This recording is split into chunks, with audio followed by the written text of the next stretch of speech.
Ricordiamoci, io non ho né la sapienza, benedicat vos omnipotens Deus, Padre, et Filius, et Spiritus Sanctus.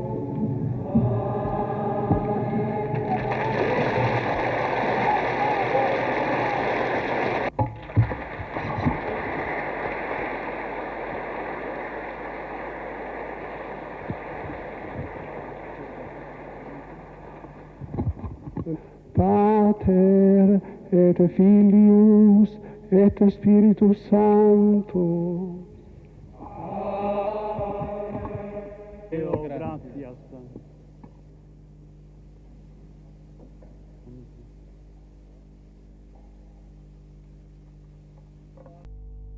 Regni Celestis.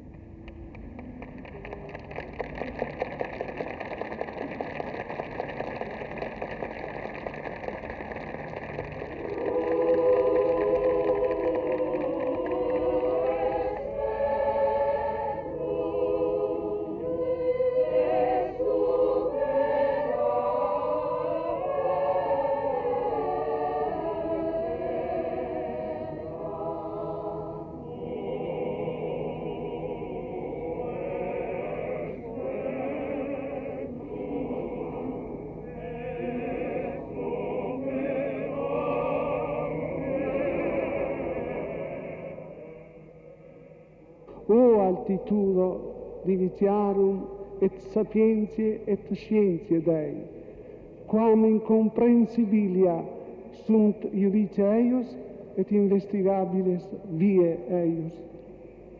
Accipite et vivite. This morning, people began to gather in St. Peter's Square as inside the Sistine Chapel, the members of the College of Cardinals began voting for a new pope. 2/3 of their votes, plus one, needed to elect a leader. At 12 noon, black smoke, really dark gray, rose from the stovepipe in the roof of the chapel, the sign that a pope had not been elected on the first two ballots. After lunch, the cardinals entered their afternoon session, and the crowds were back in the square. No one really expected to see a pope chosen on the first day. But when the smoke from the burning ballots rose early this evening, there was confusion. Was it supposed to be black or white, indicating a pope had been elected? At first, it was thought that the gray smoke was meant to be black, as it has been in past elections. Even Vatican Radio initially said so. As the confusion and uncertainty continued, there was no official word from inside the Vatican, but the smoke kept coming for more than 45 minutes, as if someone inside the Sistine Chapel was trying to get a message across to those outside. The official word came only seconds before the Cardinal Deacon, Pericle Felice, appeared on the balcony of St. Peter's Basilica to make the announcement to give the name of the new pope. Albinum Sancte Romane Ecclesiae Cardinalem Luciani.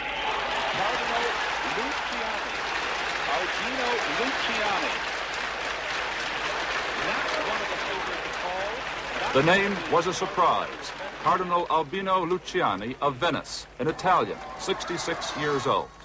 He took the papal name John Paul I. A few minutes later, the new pope came onto the balcony to give his first papal blessing to the crowd beneath him and to Catholics around the world.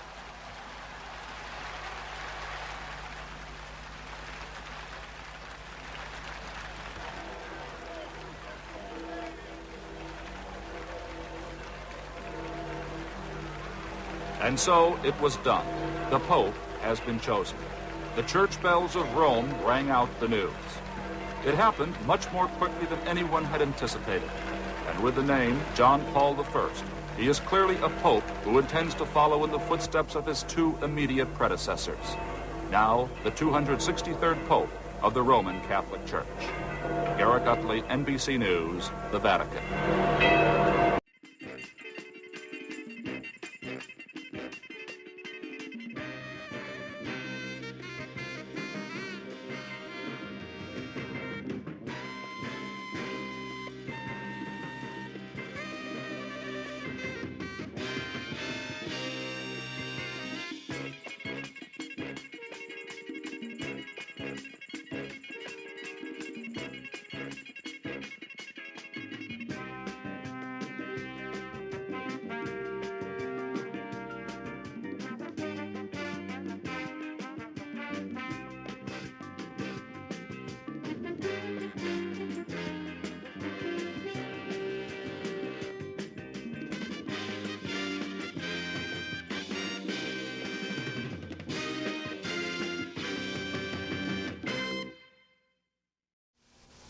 NBC Sports presents the best of the National Football League, the American Football Conference.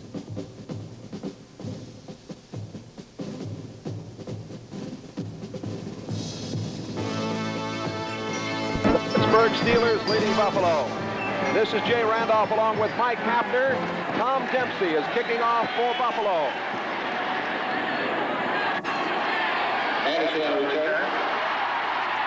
Bringing the ball back for Pittsburgh, Larry Anderson.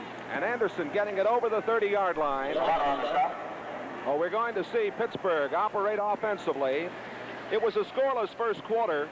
In the second period, as you look at the offensive unit for Pittsburgh, handled by Terry Bradshaw, of course. Franco Harris moved to number 8 on the all-time rushing list in the NFL in the first half. Harris and Blyer in that backfield with Terry Bradshaw. 1st and 10 from the 30-yard line. Franco busting out over the 40. The Bills held him in check in the early going, but he has rambled through the second period and now starts off this way in the third period. Ben Williams on the tackle.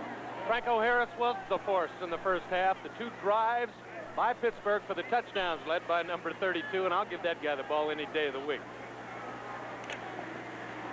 The first down is up at the 41-yard line as we're just underway in the second quarter, or in the second half here. Pittsburgh leading at 14-0. Harris again to the 44-yard line. Franco Harris carries. Harris picked up a touchdown in the first half, the 33rd of his career. Pittsburgh offensive line, Mike Webster anchors it at the center. Jerry Mullen's been having a big day. He's opening all the holes for Franco Harris. Pittsburgh got a 28-yard touchdown pass. Bradshaw to Stallworth, 9:05 of the second period. And then Harris scored at 3:50 of the second period from 1 yard out. Remind the fans to watch the footing. It rained a bit here this morning, and it's a little slick. Rocky Blyer carrying the ball across the 45 up to about the 47-yard line. Tackle made by Sherman White and Tony Green. And you've got D. Hardison in there, a youngster. A rookie, and that's who they've been picking on with Franco Harris. The linebackers, Croker in the middle, Nelson, a free agent, doing an excellent job. And a pretty good secondary for Buffalo. Charles Romes was beaten for the touchdown. Really a rookie. It's his second year, but he slipped and fell when Stallworth scored. 3rd down and 2. Harris gets the call. Stopped at about midfield. I don't know if he got the first down or not. Dokes, 85, and Gillick, 51, were there to make the play. He's short, Jay. He's short by half of the length of the ball.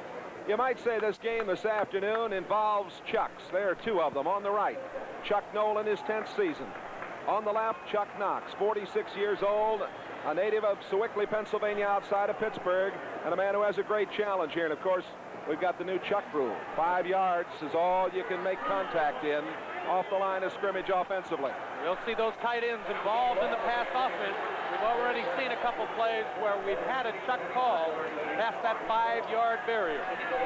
Pittsburgh leading 14-0, and on 4th down and 1, Sidney Thornton in the backfield now with Franco Harris. Rocky Blyer's out of there. They're going to go. Thornton in motion. The pitch to Franco. Trying to get outside. Got the first down and lots more. Harris is all the way down to the 37-yard line. Mario Clark and Charlie Romes, the 2 cornerbacks, converging to make the play. Everybody thought they were going up the middle, but when you've got speed at fullback, in the name of Franco Harris, you can go outside when you're in a short yardage situation. Gutsy call. Harris now with 64 yards on 18 carries. First down for the Steelers at the 36-yard line of the Buffalo Bills. Harris again. Harris ferreting his way all the way down to the 30-yard line. Franco started the day 9th on the all-time rushing list, and as Mike Hapner has indicated to you, has moved past Floyd Little today. Bill Dokes, 85, making the tackle. Interesting observation about Franco Harris. When he gets hot, he's like a streak hitter in baseball. When he gets a couple yards on a run and 5 or 6 on the next one, a good one, run on the sweep. They keep going back to him, and it's not a smart, not too smart on the part of Buffalo not to ignore him. Rocky Blyer to the 15. Blyer, who has worked his way into a starting position. Shane Nelson, 59, making the tackle. This telecast is presented by authority of the National Football League. It's intended for the private use of our audience. Any rebroadcast or other use of the telecast without the express written consent of the Buffalo Bills and the NFL is prohibited. There's Chuck Noll. In the last 6 openers, his Steelers have won 5, including 3 shutouts. Franco Harris running out of the eye, down to the 21-yard line.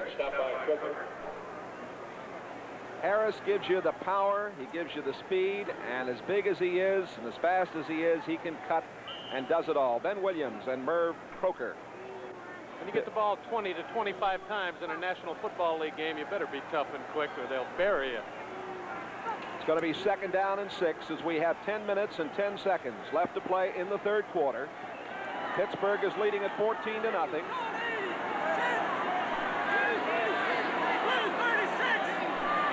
That's Lynn Swan at the top of the screen, and this is Blyer again getting the call. Well, that's the kind of defense that Buffalo played in the first period to hold Pittsburgh scoreless. Ben Williams and D. Hardison, 77 and 74, the right end and right tackle coming up to make the play. The Bills were 0-4 in preseason. Pittsburgh 2-2. Pittsburgh losing last week 16-13 at Dallas. And the Bills went down 30-27 at Minnesota. It is 3rd down and 6 from the 21. Happy situation for Terry Bradshaw. They're blitzing. Bradshaw gets away and throws, and it is incomplete. There's a penalty marker down. John Stallworth was the intended receiver. They had the blitz coming. Offensive pass interference. Stallworth shoved a little bit when he tried to jump up in the end zone. Stallworth's beaten Romes already for 1 touchdown pass. Charles isn't going to let it happen this time. Looked like he might have double chucked there. You know, we have this double chuck rule, and we'll talk about it throughout the afternoon. 5 yards off the offensive line of scrimmage, you cannot do any chucking or make contact with a pass receiver. Fred Silva, the referee, talking it over with his crew. And we have an extra official this year also. I'm sure you all are aware of that if you follow the NFL. The side judge has been added. 7 officials this season. And that side judge, it's his responsibility to call that play right there. 82, offense, pass interference. 3rd down. There's one, Chuck. Now, was he past the 5 yards when he hit him here? Yes, he was. Well, not enough contact, though, I don't think, Jay. Probably not. Prevent defense for the Bills. Gillett and Croker are out. Lucius Sanford, a rookie linebacker, and Keith Moody, an extra defensive back, are in. And the pass is incomplete at the 5-yard line. Swan and Stallworth were both crossing right there. Charlie Romes and Tony Green coverage for the Bills. Not a wise choice by Terry Bradshaw. Again, he's throwing it over the middle into a crowd. He did have some pressure. Stallworth makes some athletic-type catches, but not in front of Tony Green, the All-Pro and captain of the Buffalo defense. 30-year-old Roy Jarrella is on to attempt the field goal. The rookie, Craig Colquitt from Tennessee, who does the punting this year, replacing Bobby Walden, will hold. It will be a 49-yard attempt. Jarrella's back with a healthy leg now, Jay, and they say he's booming them. Well, he didn't boom this one. It is way short. And it will give the Buffalo Bills excellent field position. We have 9:03 left to play. 3rd quarter here at Rich Stadium in Orchard Park, New York. 14-0 Pittsburgh.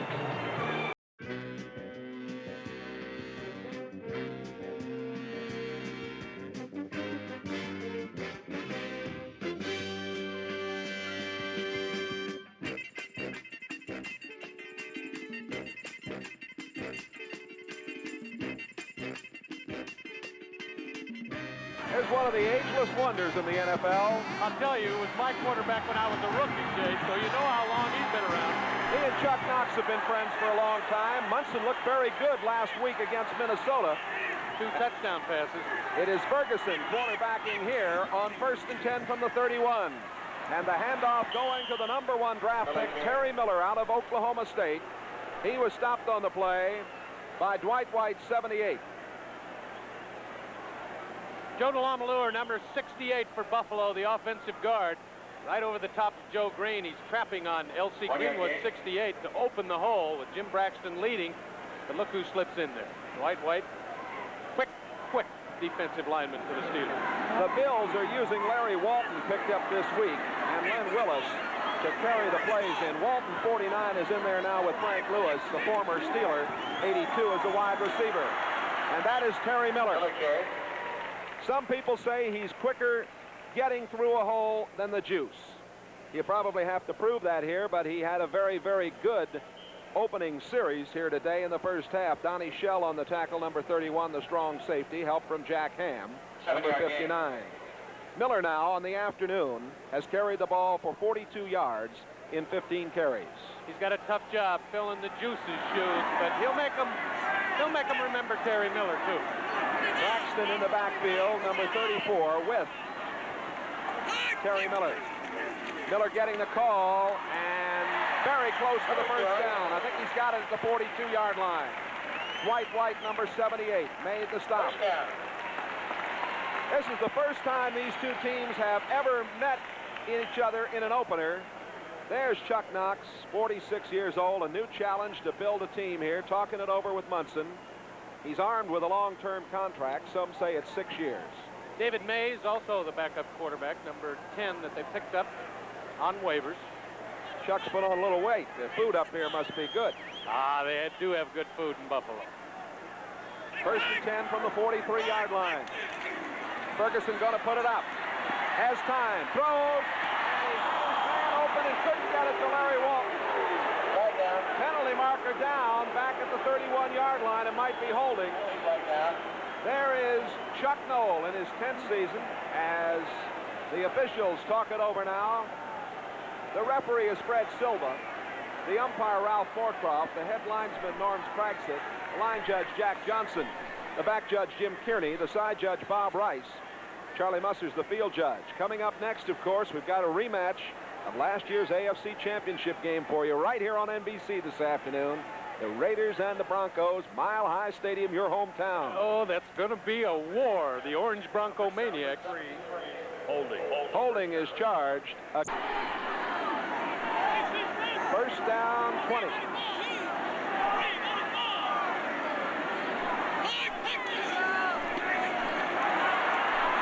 Ferguson, again, lots of time, goes to his tight end, penalty marker down. Reuben Gant made the catch at the 40-yard line. Jack Ham, number 59 on the tackle. Help from Ron Johnson, number 29, the cornerback. Reuben Gant wide open, Jane. We've talked about the Chuck rule all day. The one who benefits most, the tight end. 2 linebackers used to get in there and chuck him and chuck him and chuck him to keep him out of the pass pattern. Now you can only hit him once. You saw how wide open Gant was. They're talking it over with Joe Green and with Jack Lambert. They're going to bring it back. The primary indication here from our referee was offensive pass interference, and we will have it explained for you when they set the ball. Very nicely, though. Well, it's first down and 30 now back at the 22. Joe Ferguson, who was an All-American in Arkansas at quarterback. In trouble. Down he goes at the 14-yard line. Dwight White, number 78, there to make the tackle. Big Dwight out of East Texas State. Boy, he's a consistent, durable performer. He's been sacked now, Ferguson has 3 times for a total of 27 yards. He had time that time. 3.5 to 4 seconds is plenty of time to throw the football. Couldn't find a receiver open, though, and that was the reason for the sack. 6.5 to play in the third quarter. 14-0 Steelers.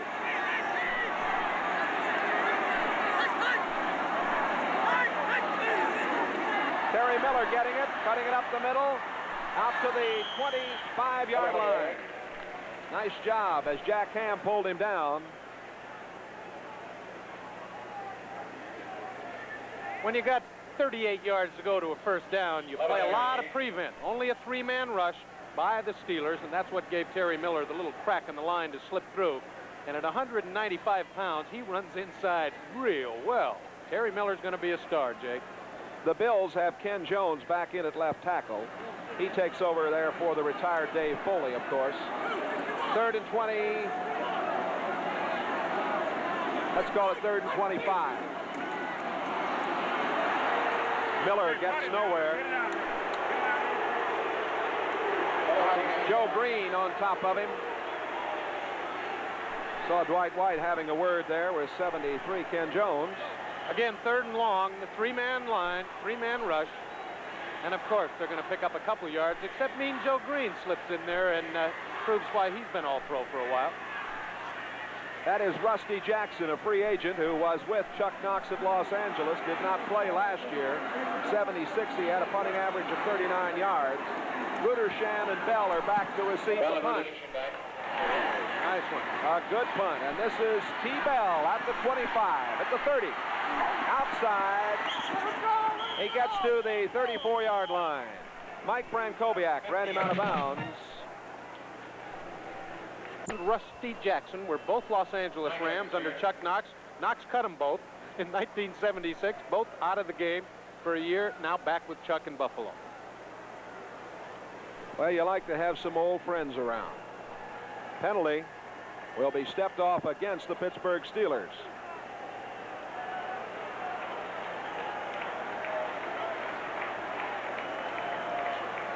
Tell us, Fred 53, Silva. Pittsburgh. Unnecessary roughness on the run back. First down. A 15-yarder. We won't see many of those this year, Jake. No, they've reduced the 15-yard penalty for just about everything, except, of course, the personal fouls, trying to cut down on the flagrant foul. We'll be back with more from Rich Stadium with the Steelers leading it 14-0.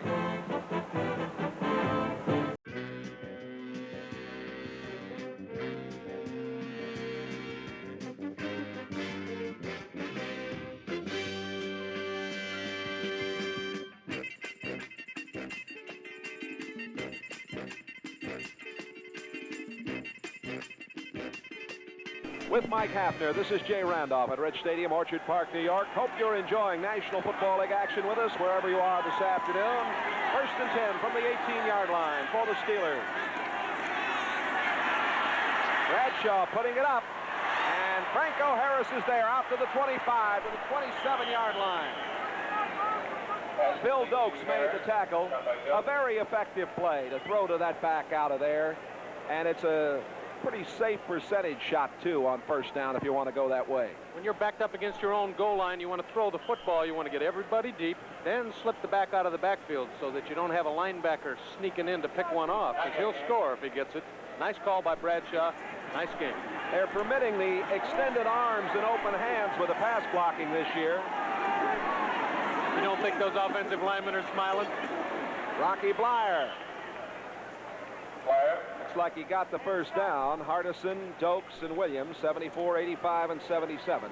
Up front for the Bills making the tackle. Rocky Blyer, have to give this man a lot of credit, of course. He Bronze Star and a Purple Heart in Vietnam, and he's battled his way into a starting spot for these Steelers.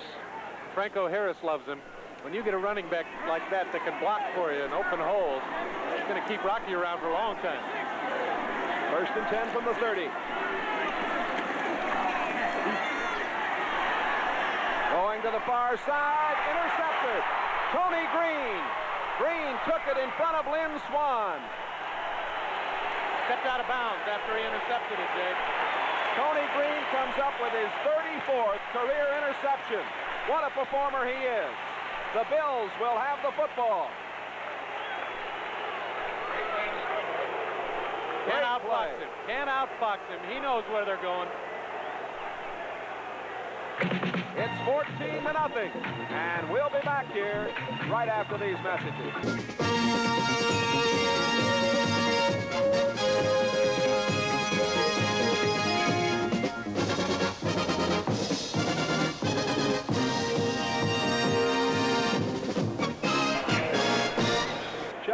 Chucks has a lot of Pittsburgh connections, and he went to college at Juniata. Chuck Noll, 10th season, trying to make the playoffs for the 7th straight year with his Steelers. I'd like to have half the wins those two combined have. Holy cow. 1st and 10 from the 46-yard line for Buffalo. Willis, 86, and Lewis, 82, the wide receivers. Braxton and Miller behind Ferguson.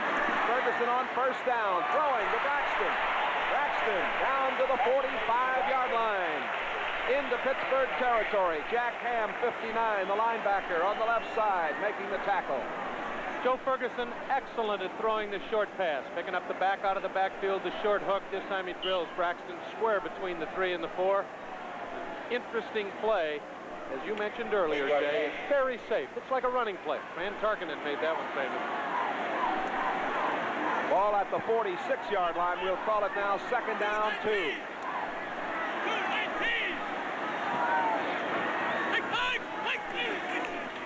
Miller in trouble. I don't think he got there. He might have slithered through. The pile's so big you couldn't tell. Up front there is Joe Green. And here is a third quarter score as Atlanta has a 14-7 lead over Houston in that one. Blocked punt put Atlanta ahead. Quite a surprise. Marv Levy's Kansas City Chiefs. Cincinnati without Kenny Anderson, that's going to be tough. And the Jets are doing a job on Miami. How about that Richard Todd? Without Greasy, Miami, the little mental problems, I'm sure. It is 3rd down. And about 1.5. And it is Braxton who pulls through to get it. Jimmy Braxton.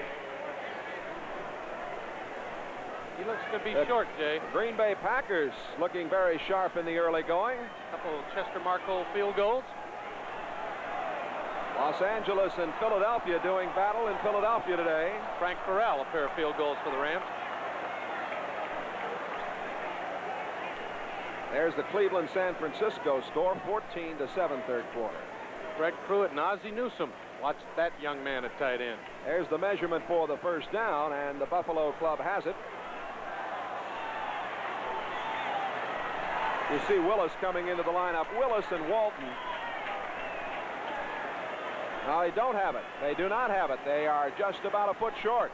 It's going to be 4th and a foot, and they're going to go. You give it to Jim Braxton here, the big guy, the big truck. Even if there's not a hole, we can make it. Double tight end. Dan 88 and Mike Kowiak 84 in there. Braxton. I don't know if he got it or not. I think he's short, Jay.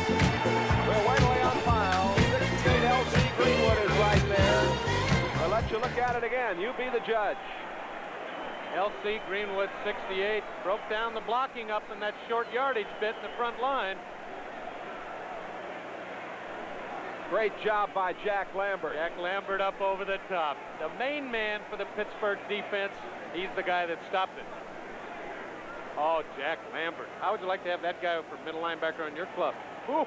And the ball will go over to the Steelers. The steel curtain holds up. We have 2 minutes left to play in the third quarter. And here at Rich Stadium, the Pittsburgh Steelers will get the football, leading 14-0.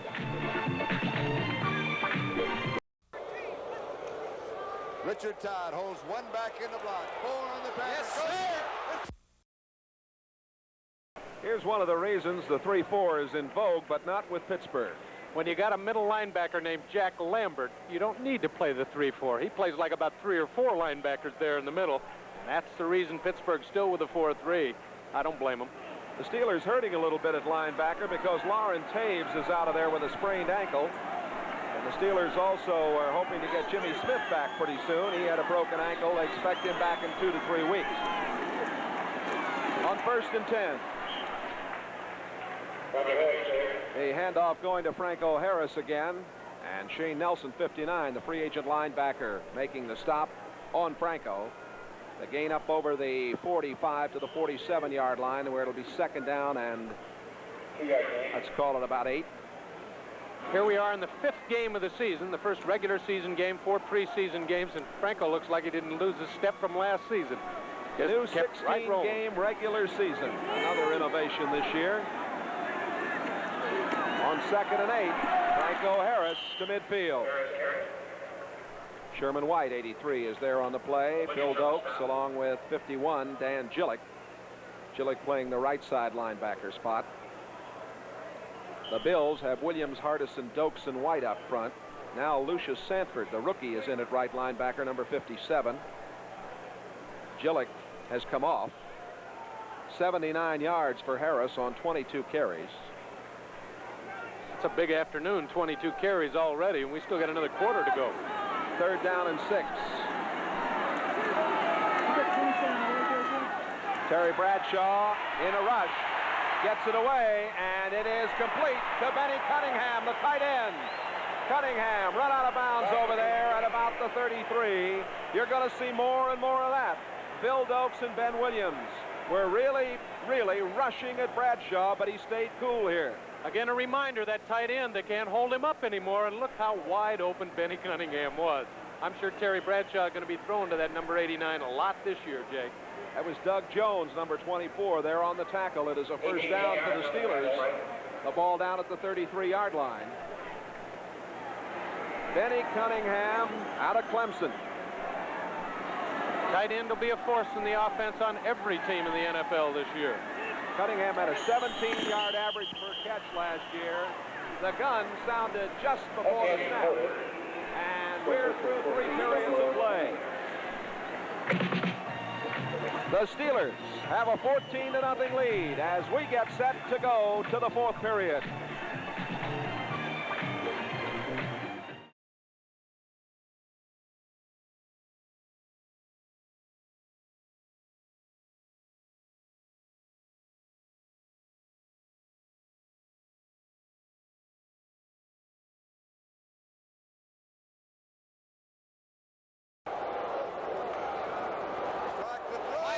Tillman was open, he waited too long, but wide open more.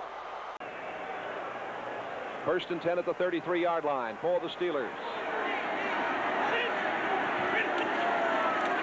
Franco Harris cracking inside the 30. Harris carry. Step by Nelson and White. Sherman White, 83. Shane Nelson, 59, there to make the play. Number 1 draft choice in 72. Franco Harris. This defensive unit for Buffalo played pretty well today. Many people say they have more holes in it than the Watergate cover-up, but you have to give them some credit. They've looked pretty sharp out here today, especially in the 1st period and the 3rd period. They're running at the youngsters in the middle, Hardison and Dokes. They've been successful. 2nd and 6. It goes to Benny Cunningham again, and he was all alone.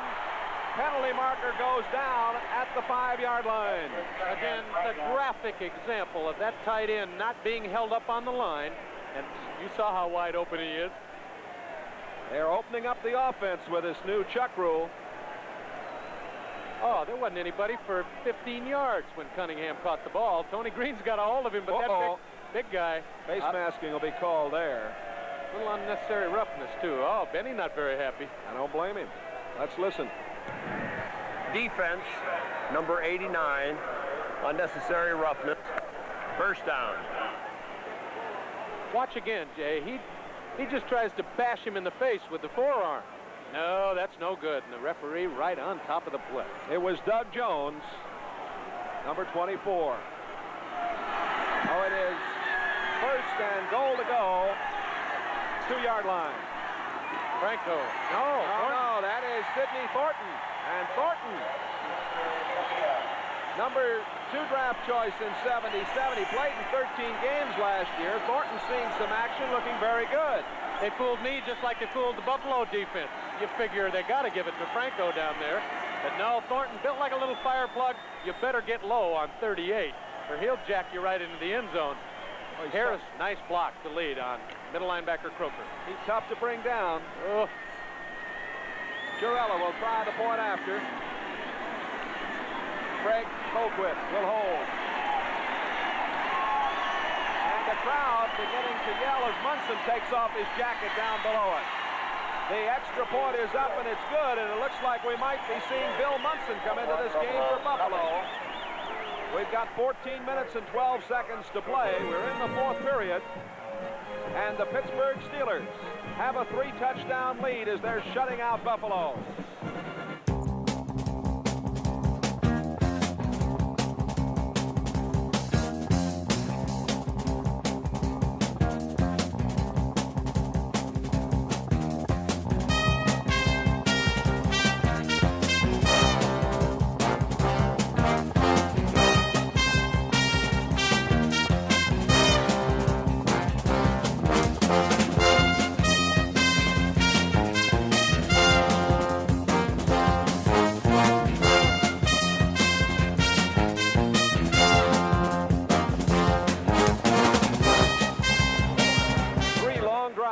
Steelers this afternoon for their scores. Safe, conservative offense this early in the season. Of course, that head coach is conservative a lot. Jarella will kick off. Keith Moody is deep with Hooks and Curtis Brown. It is Keith Moody at the 15. Up the sideline at the 25, 30. Step through at the 35 and out of bounds at the 41-yard line. The wall just kind of fell down over there. It looked like dominoes being cracked down in a line. Wentford Gaines, number 36, making the tackle, and here's a cheer for Bill Munson. On that kickoff, that ball hung up there, Jay, and so all of the coverage by Pittsburgh got way down deep, and Moody got outside of him and almost broke it. 35-yard return. 37-year-old Bill Munson, his 15th season in the NFL. First and 10 at the 42-yard line. Munt's going to put it up on first down. Out to Terry Miller. Miller all the way down to the 40-yard line, and they're loving it here. Ron Johnson making the tackle. Terry Miller is a leading pass receiver in preseason. And this is what a 15-year veteran can do. He picks up that secondary receiver, all of his long receivers covered, and Terry Miller is going to be a force on the other end of the pass. He's got the moves. You've got to get the ball to that young man. He can do a lot of things. Munson looked very good in the last preseason game against Minnesota, threw 2 touchdown passes last week. Knox brought him in to back up Ferguson, worried about Ferguson's knee, and Munson can do it. Dennis Johnson in there now.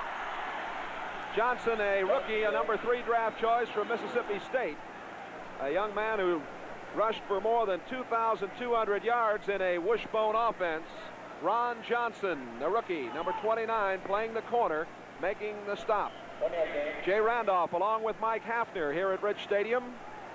We have a 21-0 score on the board with 12 minutes and 45 seconds left to play in the 4th period. 21-0 Pittsburgh. Lou Pacone, 89. Len Willis, 86, the wide receivers now for the Bills. Terry Miller and Dennis Johnson in that backfield with Bill Munson. Bills must move on this drive. And the pass thrown a little bit too far for Pacone to get to. Pacone caught those 2 touchdown passes against Minnesota from Munson. And some people say saved his job. Pacone out of little West Liberty State down in West Virginia. Doesn't hurt when you catch 2 touchdown passes when you're trailing to bring the club back. That'll keep you your job. Let us remind you, and I know you're looking forward to it, we are, Oakland and Denver, the rematch of the AFC Championship game. Sellout crowd, Mile High Stadium this afternoon in Denver. All coming your way next on NBC. The Black Raiders against the Orange Crush. Ooh, exciting. 3rd and 9. Big play here for Buffalo.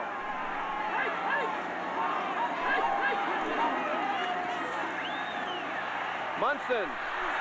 And we've got a penalty marker down. The pass was intended for Pacone.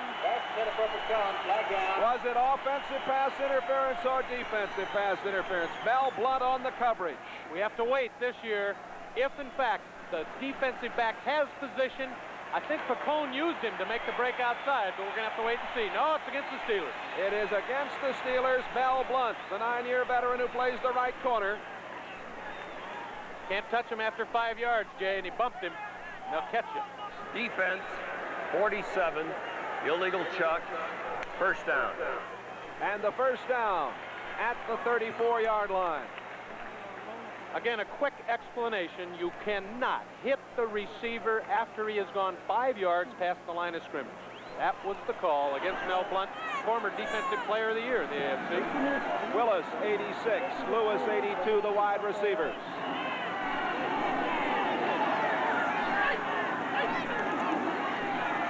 Munson has time, throws it out, and this is Dennis Johnson at the 30, down to the 25-yard line.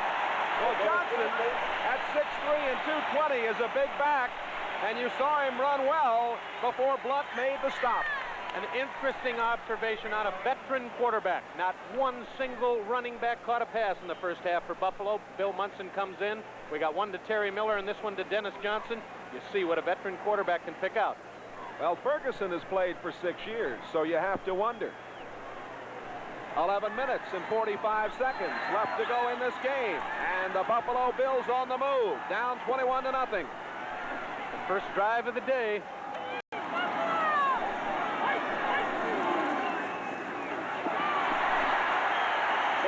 Terry Miller carrying the ball. Mike Wagner, number 23, the free safety, making the tackle at the 22-yard line, a first down.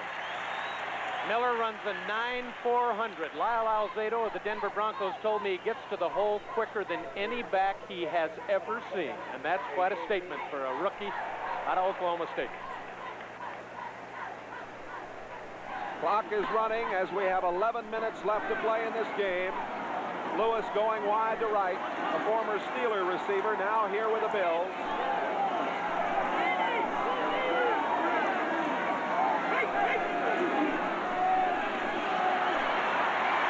Munson had to get rid of it. He was trying to dump it off to Terry Miller, the secondary receiver. It looked like he was going for Len Willis if he could get clear, but good coverage for Pittsburgh. Stops the clock with 10:45 to play. If you're joining us late, we are in the fourth period here at Rich Stadium in Orchard Park, New York. It is 21-0 Pittsburgh. Again, the score is 21-0. There we go, Pittsburgh. Second down and 10 at the 22-yard line. Larry Walton, 49, in at a wide receiver spot now. Munson going, and it is complete. Touchdown to Frank Lewis, the former Steeler, and the Bills have their first score of the season. You think he loves that, Jay? He gets traded from the Steelers to the Bills. He's running against his old partner, Mel Blount, and Mr. Lewis gets even for the trade. Oh, I know how good he feels. What a remarkably fine throw from Munson.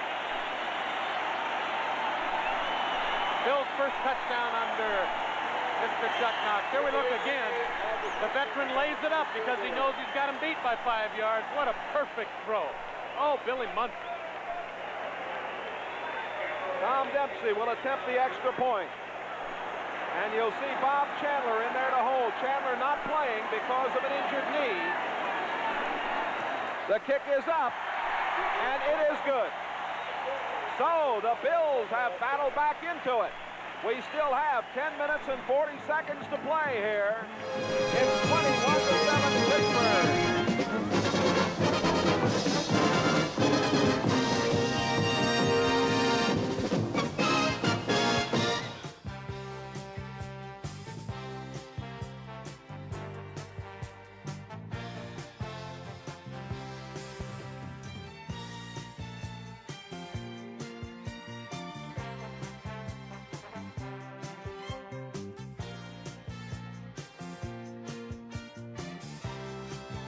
Coming up next, we've got NFL 78 for you. And there are a lot of upsets in the making this afternoon on this opening day of the 59th NFL season. Dempsey, a low liner.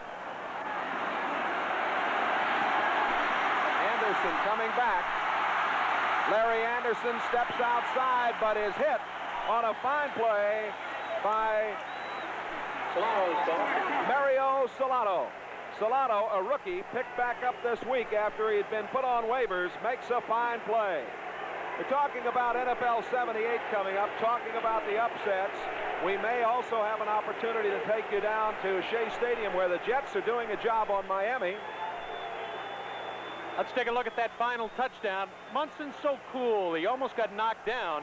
Now, when you get the receiver wide open, don't throw it away. And the old 15-year veteran laid it right on Frank Lewis's numbers. A crowd of more than 60,000 now rooting for the Buffalo defense. Franco Harris stepping over the 25 to the 27. Harris met by Merv Croker, 52, Dee Hardison, 74, and Phil Dokes, 85. With 13:08 to play, third quarter, as you look at Chuck Noll, 14-14, Houston and Atlanta. Richard Castor, a touchdown pass, the former New York tight end. Kansas City is leading Cincinnati 24-9. They're in the third quarter, and that's a surprise. No Kenny Anderson for the Bengals. It is second down and 6 at the 28. Bradshaw with Sidney Thornton and Franco Harris behind him. This is Thornton, and he is stopped at the 30. Leading away, Phil Dokes, 85, and Dee Hardison, 74. Sherman White, 83, also there. Again, the two youngsters inside. 74, Dee Hardison, the rookie. Phil Dokes, the second-year man, 85. Excellent pursuit by both of them. You'll see they're right in there along with Sherman White, 83, for the Bills. A good job. The Jets in the third period, 27-13 over Miami. Richard Todd's having a big day for the Jets. 21-7, the Steelers leading, 3rd and 3. And they stop. Sidney Thornton. It was Shane Nelson. He's way short. And that means that the Bills are going to get this football back, and they're loving it here. What a pickup Shane Nelson is, number 59 for Buffalo. A free agent last year. He started every game for the Bills since he's been here. Love to see those free agents make it. Punting situation, the rookie, Craig Colquitt from Tennessee, number 2 in the nation last year in college, the 45-yard average punting. Keith Moody is back at the 27, up over the 30. In real trouble now, trying to come back, and he can't do it. And he is hit and brought down back at the 15-yard line, and it was Ted Peterson, number 66, who made the play. And a big play it was, and Moody's upset. Buffalo gets the football down 21-7. We'll be back.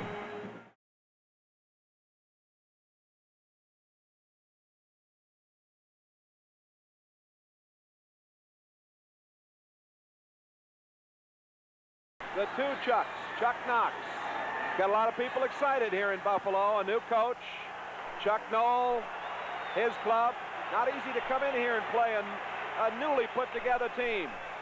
A 44-yard punt a moment ago. First down and 10 with Munson at quarterback for the Bills. Dennis Johnson cutting it back up. Breaks through at the 25. Outside to the 30.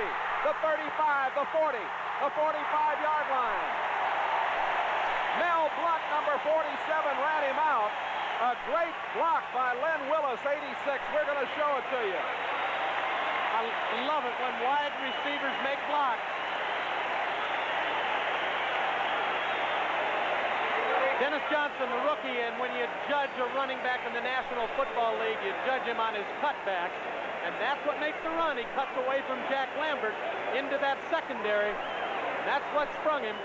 That and a great block by the wide receiver. Oh, I love you, Len Willis. You can block for me any day at wide receiver. First and 10 at the 46-yard line. The Bills ignited under Munson here. Munson throwing to Miller. Miller at the 30. He's at the 20. Down to the 11-yard line.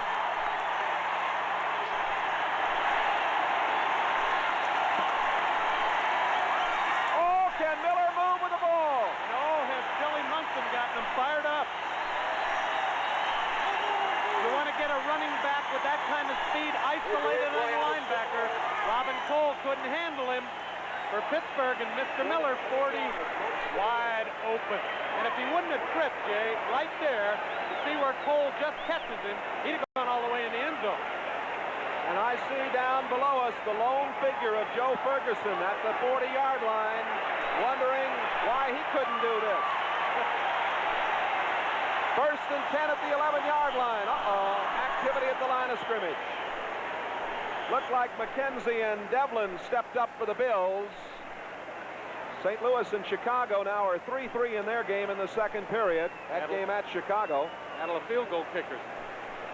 Later today, you're going to see Oakland at Denver. Mile High Stadium sold out. Let's listen. The illegal procedure offense, 61. First down. Fans don't miss that Denver-Oakland game. The silver and black and the orange going to be after it. Chuck Noll a little disturbed at the change of events here. Willie Parker was the man the violation was called on the center. And it is 1st and 15 out at the 16-yard line. Out of the I formation. Munson, lots of time, throwing, and it is incomplete. He was going for Frank Lewis, and Lewis was covered, and covered very well by the rookie Ron Johnson. Very smart throw by Billy Munson, though, Jay. Frank Lewis is a vertical jump like a basketball player. And he threw it up there. He knew that if he missed the pass, it would go through the end zone. But there was a chance Frank Lewis could have caught it. Green Bay leading Detroit 13-7. 2:10 to play in the third quarter. One of the mild upsets we talked about today. Munson has come in, and he has completed 4 out of 7 for 92 yards. That's production. Second down and 15. Munson throwing again, and it is almost intercepted. Going to Frank Lewis again on that throw-up, and Mel Blount was back there. You only fool Mel Blount once. I mentioned he was the AFC Defensive Player of the Year a couple of years ago. He got burned by Frank Lewis on that long pass earlier for the touchdown. This time you don't fool him. Clock is stopped with 7:03 to play. It was a scoreless first period. Pittsburgh got 2 touchdowns in the second period. Franco Harris got cranked up. And we are now in this fourth period 21-7 as Munson has come on to look very sharp in igniting these Buffalo Bills of Chuck Knox. There are the Buffalo Jills. Ah, the ladies to grace us. All right, 3rd and 15 at the 16-yard line. Big play, Jay. Tony Dungy, 21, in for the Steelers as they go to a prevent defense here. Munson throwing, and it is incomplete. Again, he was going for Frank Lewis. The coverage on the play, back in the corner by Mel Blount. Bill Munson.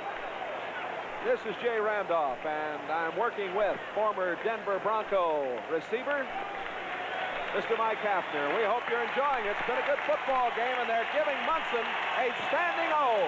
And he deserves it. What a great 2 series he put together, Jay.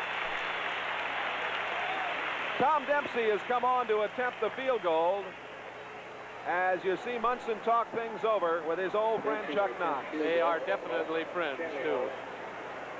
Dempsey, the 10-year veteran. Bob Chandler will hold. The kick will come from the 22-yard line. It is a 32-yarder. And it goes through. Hit the goalpost. Bounced through, and that makes it now 21-10. So quite a comeback for these Buffalo Bills, and we still have 6 minutes and 54 seconds to play. Come back with us.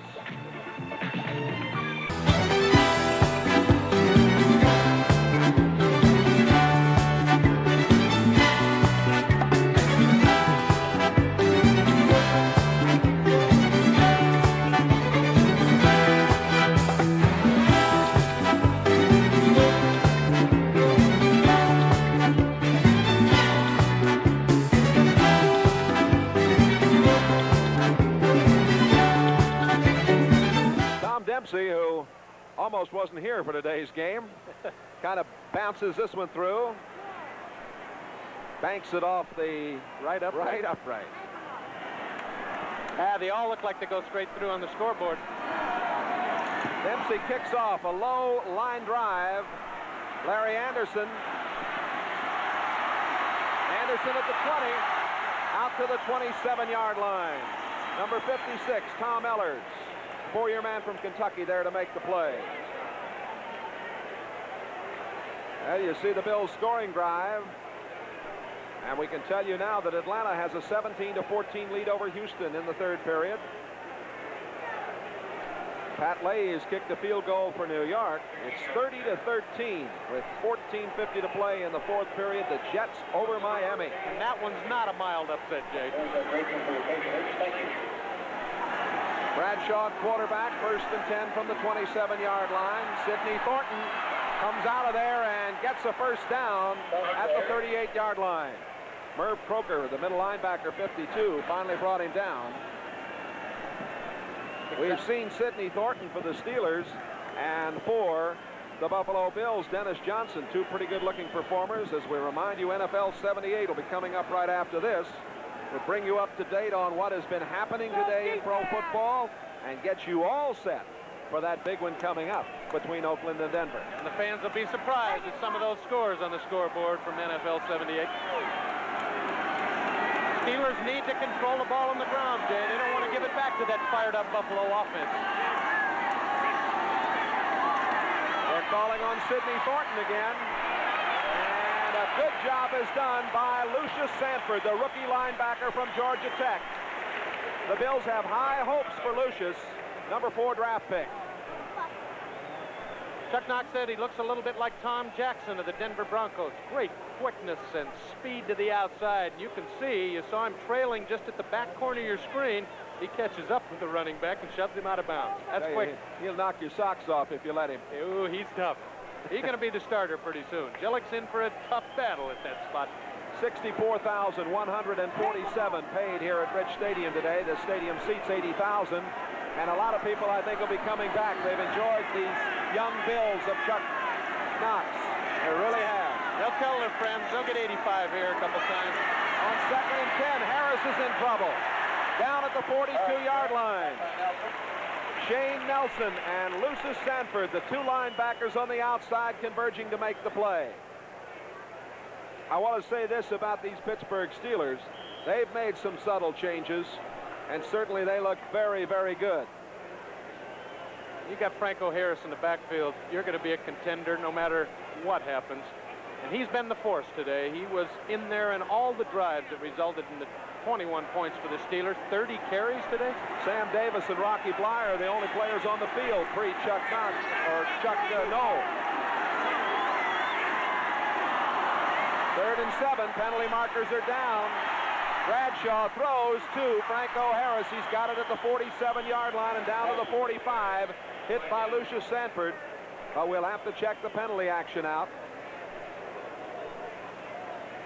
Ed Silver, the referee, pointing at Buffalo. Offside, I think. Sherman White, 83, the co-captain of the defense, may have jumped a bit early.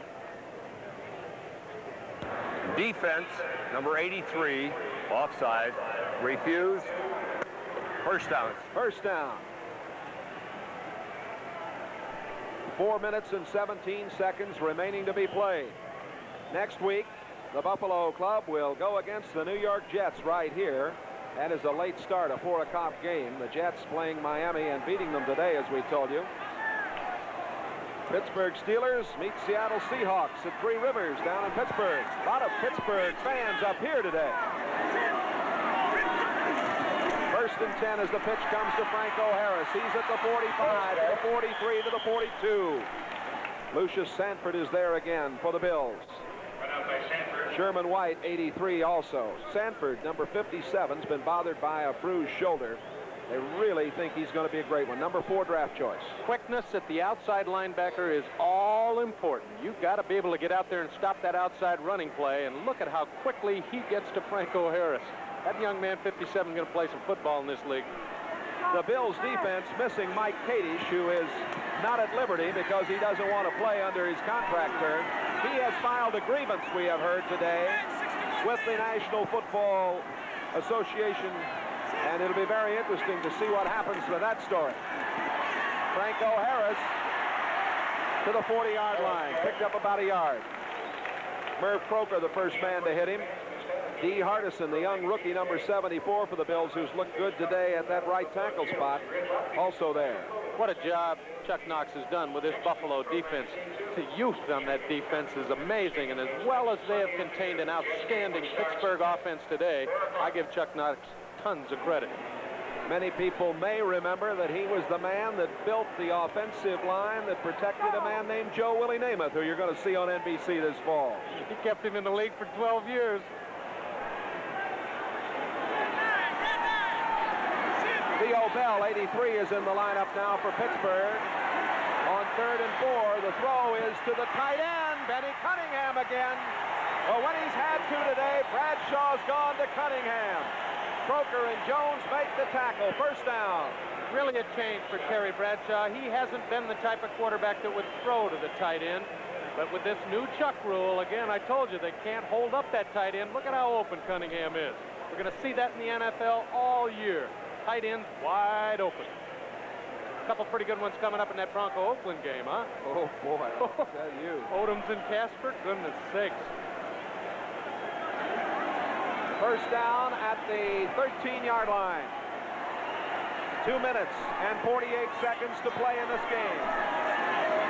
21-10, Pittsburgh. The pass complete at the 10-yard line. Coming over to Lynn Swan. Doug Jones, the strong safety, made the tackle immediately on the play. Bradshaw, did you see him in Hooper? I saw him. Oh, it was some fight. Terry the actor. Terry now has completed 13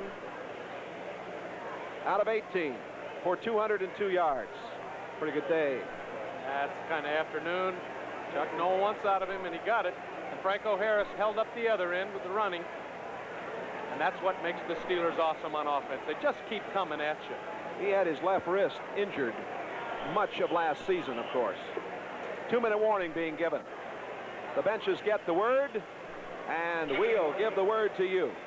We have a minute and 20 seconds of playing time remaining. And we'll be back. 21-10, Pittsburgh.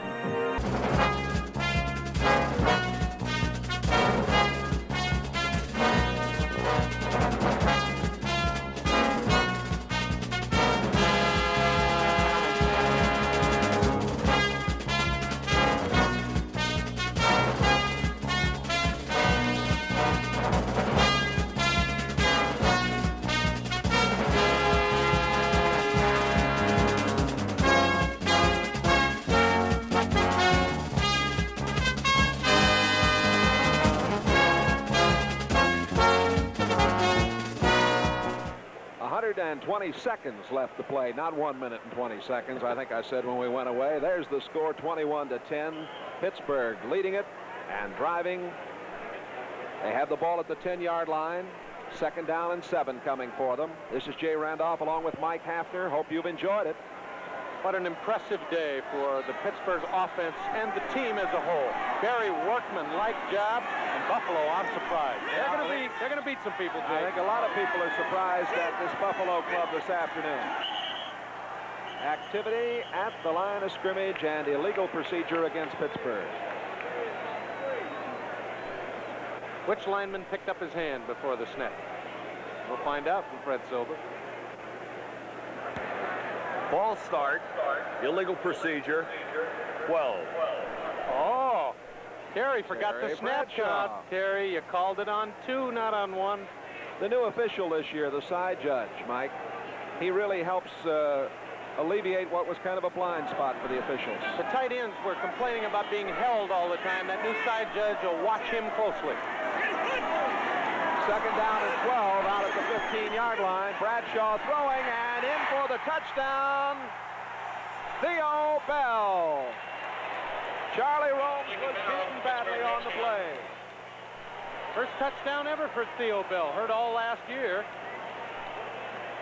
Foot injury kept him out all of last season. T. Bell out of Arizona. Oh, Terry Bradshaw loves to see this. Watch how he comes open. Again, no bump and run down on the goal line. They can't hold him up. He had all the room in the world. T. Bell put an inside move on him. Terry drilled it. Terry likes that. Look at him. He says, oh, this is going to be fun. Oh, I could make another movie next offseason. At the 10-yard line, the holder is Craig Colquitt, the new rookie. Roy Girella puts it up, and it is good. Oh, we've got timeout here with 1 minute and 56 seconds to play. And the Steelers have a 28-10 advantage as they've come back and scored here late and looked very good doing it.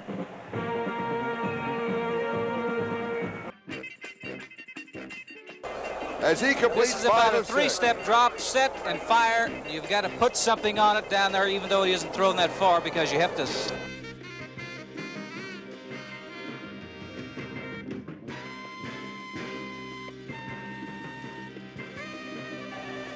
Jay Randolph, Mike Hafner with you at Rich Stadium in Orchard Park, New York. Roy Girella, the Canadian who went to school at New Mexico State. Had that injury all of last year. Back to good health now. Keith Moody, the deep man, set there with Hooks and Brown, set to receive. Keith Moody at the 10. 20, 25. Getting it up to the 30-yard line. And Tony Dungy, number 21, is there to make the play. There's Dungy. Great special teams man, and what a versatile player, Jay. You watch 21 as he comes down to make the tackle. He is one of the only players in the National Football League history to play in a game, intercept the pass, and then have to go in at quarterback and throw one. That makes it tough, huh?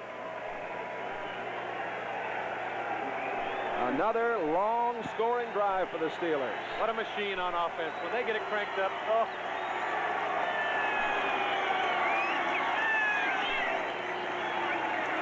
Miller 40 and Johnson 39 in the backfield with Bill Munson. Munson getting it out to Terry Miller at 35. The number 1 draft choice fights his way to about the 38 or 39-yard line. Mike Wagner, the free safety, 23, was there, along with Robin Cole, 56, the linebacker on the right side. Steelers were worried about their linebacking problems if they had any injuries today, but things have worked out for them in that department. Second down and 2. Munson throwing, incomplete, and there's a penalty marker down. Pass was intended for Miller. The coverage by Ron Johnson, the rookie, number 1 draft choice. He was the 22nd player drafted. You mentioned those Pittsburgh linebackers. Of course, with Jack Ham and Jack Lambert, you're not hurting. But Robin Cole had to jump in there for Lauren Taves, who hurt an ankle, and he's done an excellent job today. They didn't get to pick on Robin at all. Penalty going against Buffalo. Offense, number 70, holding. Joe Devlin at right tackle, charged with the infraction. You folks in the Pennsylvania area will remember Joe is from Malvern, PA. Bills are very, very happy with that side of the line. Of course, Joe D, he ain't too bad at guard. Devlin, an outstanding tackle. A lot of folks in Pittsburgh got to be turned on by the way the Pirates are playing. They started the day only 3.5 games out. Got the Phillies looking over their shoulder. Second down and 12. Munson over the middle, and it's complete. It's Frank Lewis again, and Lewis slipped down as he got to the 47-yard line. The feet just went out from under him. Dungy is there to make the play for the Steelers. I got traded a bunch of times, so I had a lot of opportunities to come back and beat my old team. Half the teams in the NFL are my old team, and this is nice for Frank Lewis. Ex-Steeler, right across the middle. Fine throw by Munson. Frank's been injured often throughout his career, and now in his 8th season was a number 1 draft pick at Pittsburgh in 1971. Timeout with 1:10 remaining. And we'll be back with more NFL action here at Rich Stadium as it's 28-10 Pittsburgh.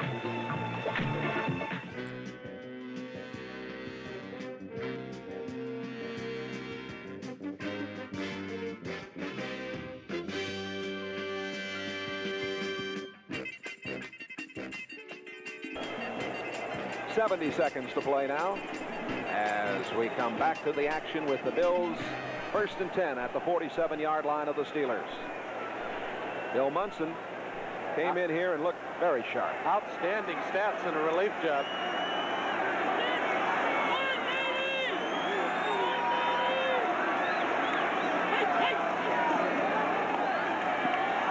Munson breaks it off to Miller. Miller down to the 40.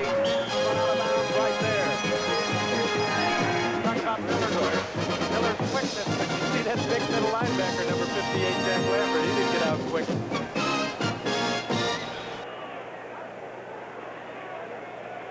What an awesome player Mr. Lambert is, 58. Oh, premier middle linebacker in the National Football League.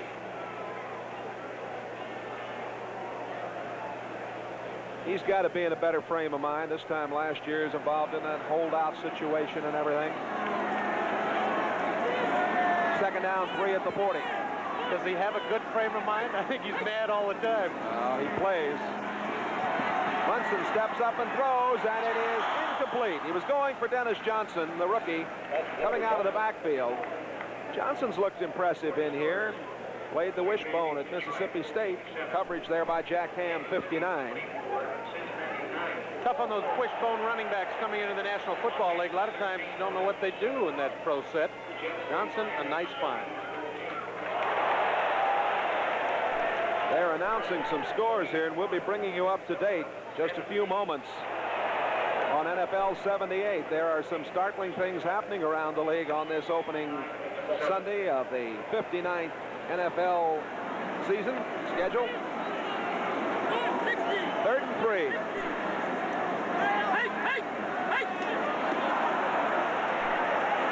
White jumped off. Penalty markers are down. Munson throws. Reuben Gant, the tight end, is inside the 30-yard line, brought down by Donnie Shell, the strong safety, number 31. Bill Munson takes advantage of the no-chuck rule on the tight end, or the one-chuck rule. Gant wide open.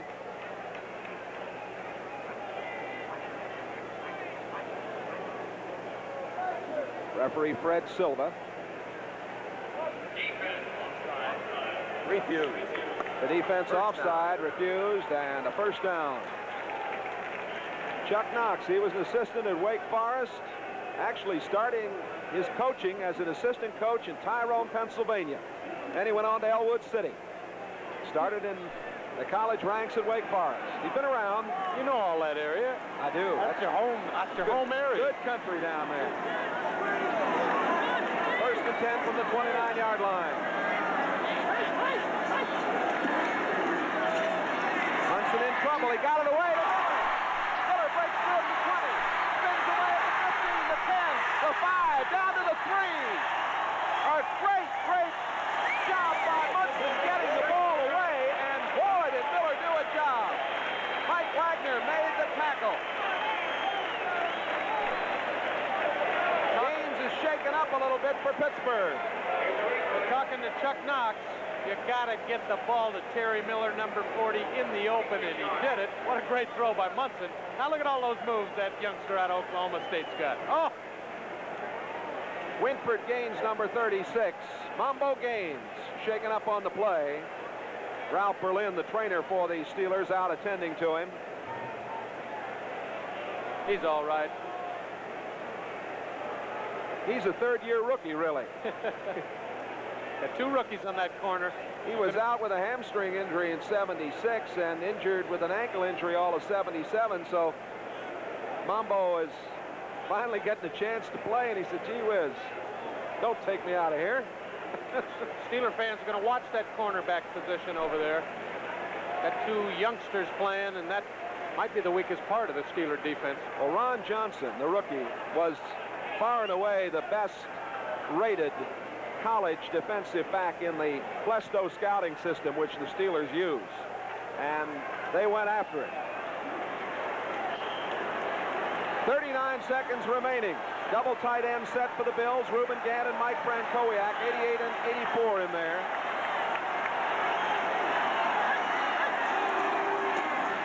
Munson throwing, and he's got the touchdown to Reuben Gant. Beat Jack Lambert on that play again. If Lambert could have chucked him 2 or 3 times, Jay, he wouldn't have gotten open. But he could only hit him once, and Gant flipped out. Munson hit him perfect. Well, it's been a big second half for the Bills. Munson now is 10 out of 16 for 171 yards. Look at how open Gant is, away from Jack Lambert, the middle linebacker. A nice throw by Bill Munson, and that tight end is, again, as I said, going to be a force in the NFL this year. Tom Dempsey will attempt the extra point. Chandler holding. What a great second half for both clubs. It is good. 36 seconds remaining to be played. And these Bills have had quite a time of it. 28-17, Pittsburgh.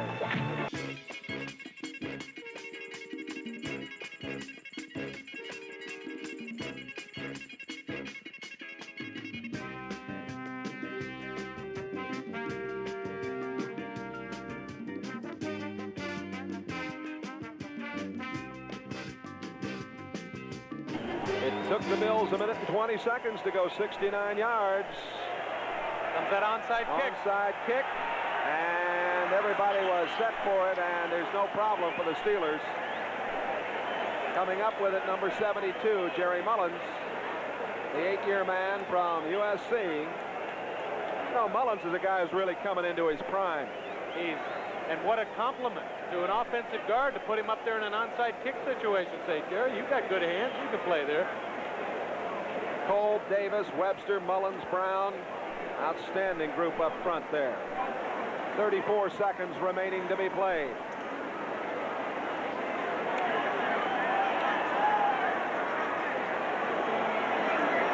Saw Rudershan in the lineup. He's out on the wing right as they just going to have the quarterback do a dive. Bradshaw holding on and going down. Buffalo's going to take time out, and that will leave the Bills with 2. That's probably what we'll see for the plays to end the game, Jay. Bradshaw taking the snap, just going down. Run that clock.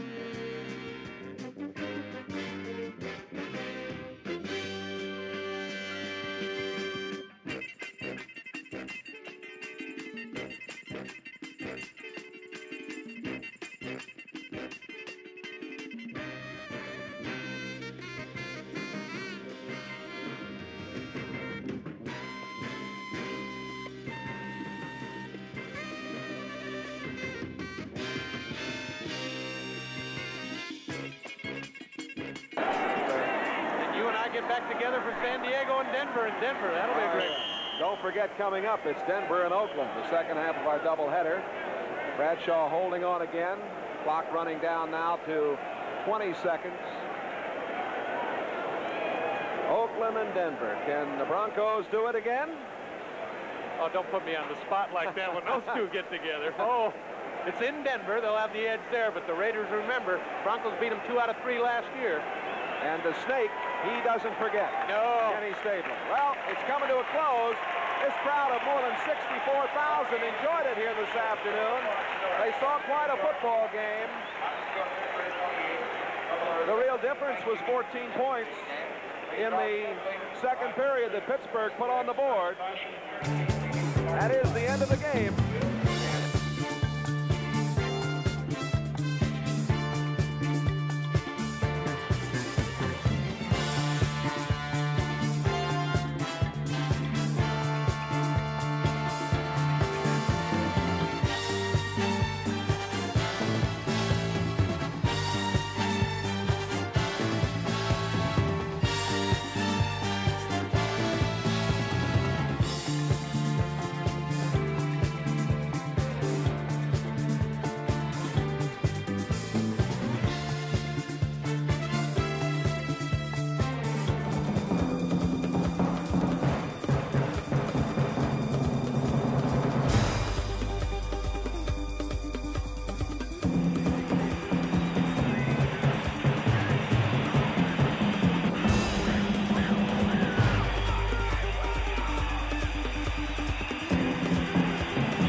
Baltimore Colts have 3 times consecutively been the AFC Eastern Division champions, with receptions by Lydell Mitchell like that, and the throwing, of course, by Bert Jones, and runs by Lydell Mitchell like that. He gained over 1,100 yards last year, but now Lydell Mitchell is with the San Diego Chargers, and Bert Jones was struck down by injury in the final preseason game on this very play. Smothered by the pass rush, he suffered a separated shoulder. So the Colts appear to be in disarray. I asked Coach Ted Marchibroda about it.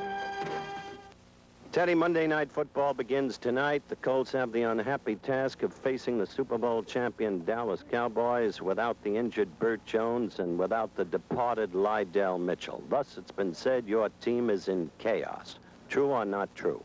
Well, definitely not true, Howard. I'm with my ball club every day, and we've had an excellent week of practice in preparing for Dallas, and I feel our ball club is ready to play tonight. Mitchell left under frankly ugly circumstances. He had charged the management with racism. Was there anything to that charge as far as you're concerned? Nothing as far as I'm concerned, Howard, because, as I said, our ball club, in the 3 years I've been here, we've played extremely well. They have done the job week in and week out, and that's exactly the way that they've practiced this year, and I'm sure that they're going to do the same thing this coming season. Tonight you must rely on a young quarterback named Kirkland. Is it remotely possible that he can do the job? Howard, this week in practice, I've been extremely pleased with Mike. It's Mike's first start ever in the National Football League, but he's picked up things and done things much better than what I had anticipated in practice, so I'm hopeful this will carry over into the ball game. So you think you can give him a good game and maybe even win it? Howard, I've judged my ball club on the way they've practiced during the week, and we've had an excellent practice session, so that's my feeling going into the game. Ted Marchibroda on the Baltimore Colts, who go against the Super Bowl champion Dallas Cowboys tonight. Monday Night Football is back. 20 seconds to air. Stand by, all cameras. Stand by in videotape. Stand by slow-mo. Stand by to open your mics on the field. Stand by in graphics. Ready with your opening supers. Stand by the announcers in the booth, please. And roll tape. 3, 2, 1. Take tape.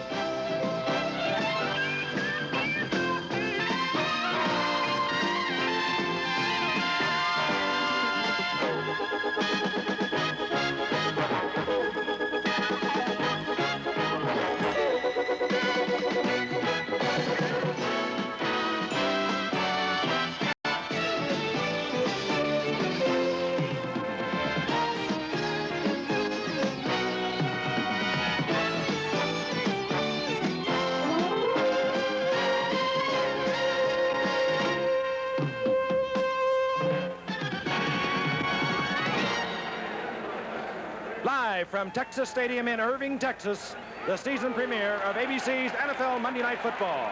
The AFC Eastern Division champion Baltimore Colts against the Super Bowl champion Dallas Cowboys. This ABC Sports exclusive is brought to you by Datsun. We are driven to give you a year-end deal on the greatest economy of all, a Datsun quality. And by the Miller Brewing Company, brewers of Miller High Life. If you've got the time, we've got the beer. Hello again, everyone. It's so good to be back for this, the 9th year, believe it or not, of Monday Night Football.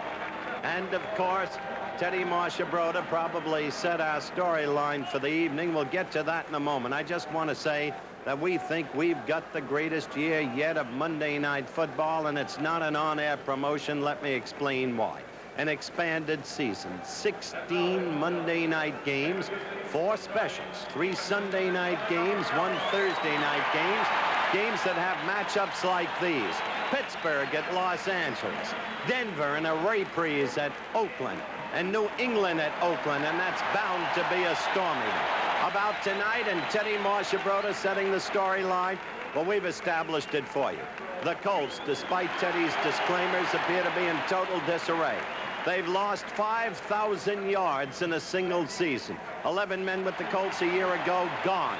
Lydell Mitchell, Raymond Chester, and others. Frank will enumerate more even on that. And so, what looked to be the richest kind of opening game may not be that because of the absence of Burt Jones. We had an augury yesterday, perhaps. The Jets beating Miami, smothering them because of the absence of the great quarterback Greasy, taking nothing away from the excellence of the Jets. And Kansas City beating Cincinnati because of and taking nothing away from Marvin Levy's great effort with his team, taking nothing away from Kansas City, the absence of Kenny Anderson contributing.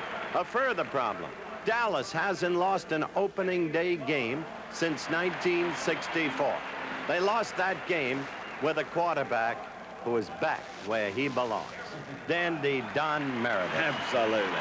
Against St. Louis as well as I remember. It was an easy end to the whole season. We're going to set him up for it. Something like Marchibroda actually hasn't lost an opening day game since he's been with Baltimore. This is his 4th season. But he may be in for it tonight because this is the first time as long as I've known Tom Landry that he sits there and he say, Tom, what's wrong? And he has to think a while before he can come up with something because there ain't not much wrong down here right now. They've got it really pretty well together. At least as good as they were last year at Super Bowl champs, and maybe a little bit better. 4 rookies make the team. So I think that the Cowboys, they're off to a good start. They've had a fairly good preseason. He has said, well, we haven't run as well as I'd like. Well, he's going to get a shot to do that tonight. Baltimore last year was 25th out of 28 teams against the run, so I imagine we'll see Dallas run a little bit tonight.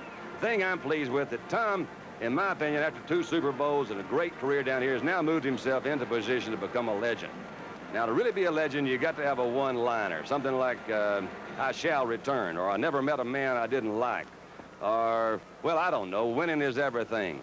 Well, Tom has come up with it. Tom's line to be a legend is, you can't smile and think at the same time. Now, I think that's going to do it, Frank. What do you think? That's where I missed the whole thing, man. I was smiling too much. Welcome back, Don, and they still love you in Dallas. They were crawling all over him coming into Texas Stadium tonight. Good to have you back, partner. Good to be back with you. Thank you. Howard, and Baltimore, I'm sure they don't feel it's too good to be here because they're in a whole lot of trouble. Howard mentioned some of the players. Lydell Mitchell gone. Burt Jones injured, out for who knows how long. Bill Troop, his backup quarterback, out. And they're starting a youngster named Mike Kirkland. Now, Mike Kirkland, if you haven't heard of him, don't feel bad because I hadn't heard of him much either coming into tonight. He's a 3-year man out of Arkansas. He was 6 out of 24 in preseason, has never thrown a regular NFL pass.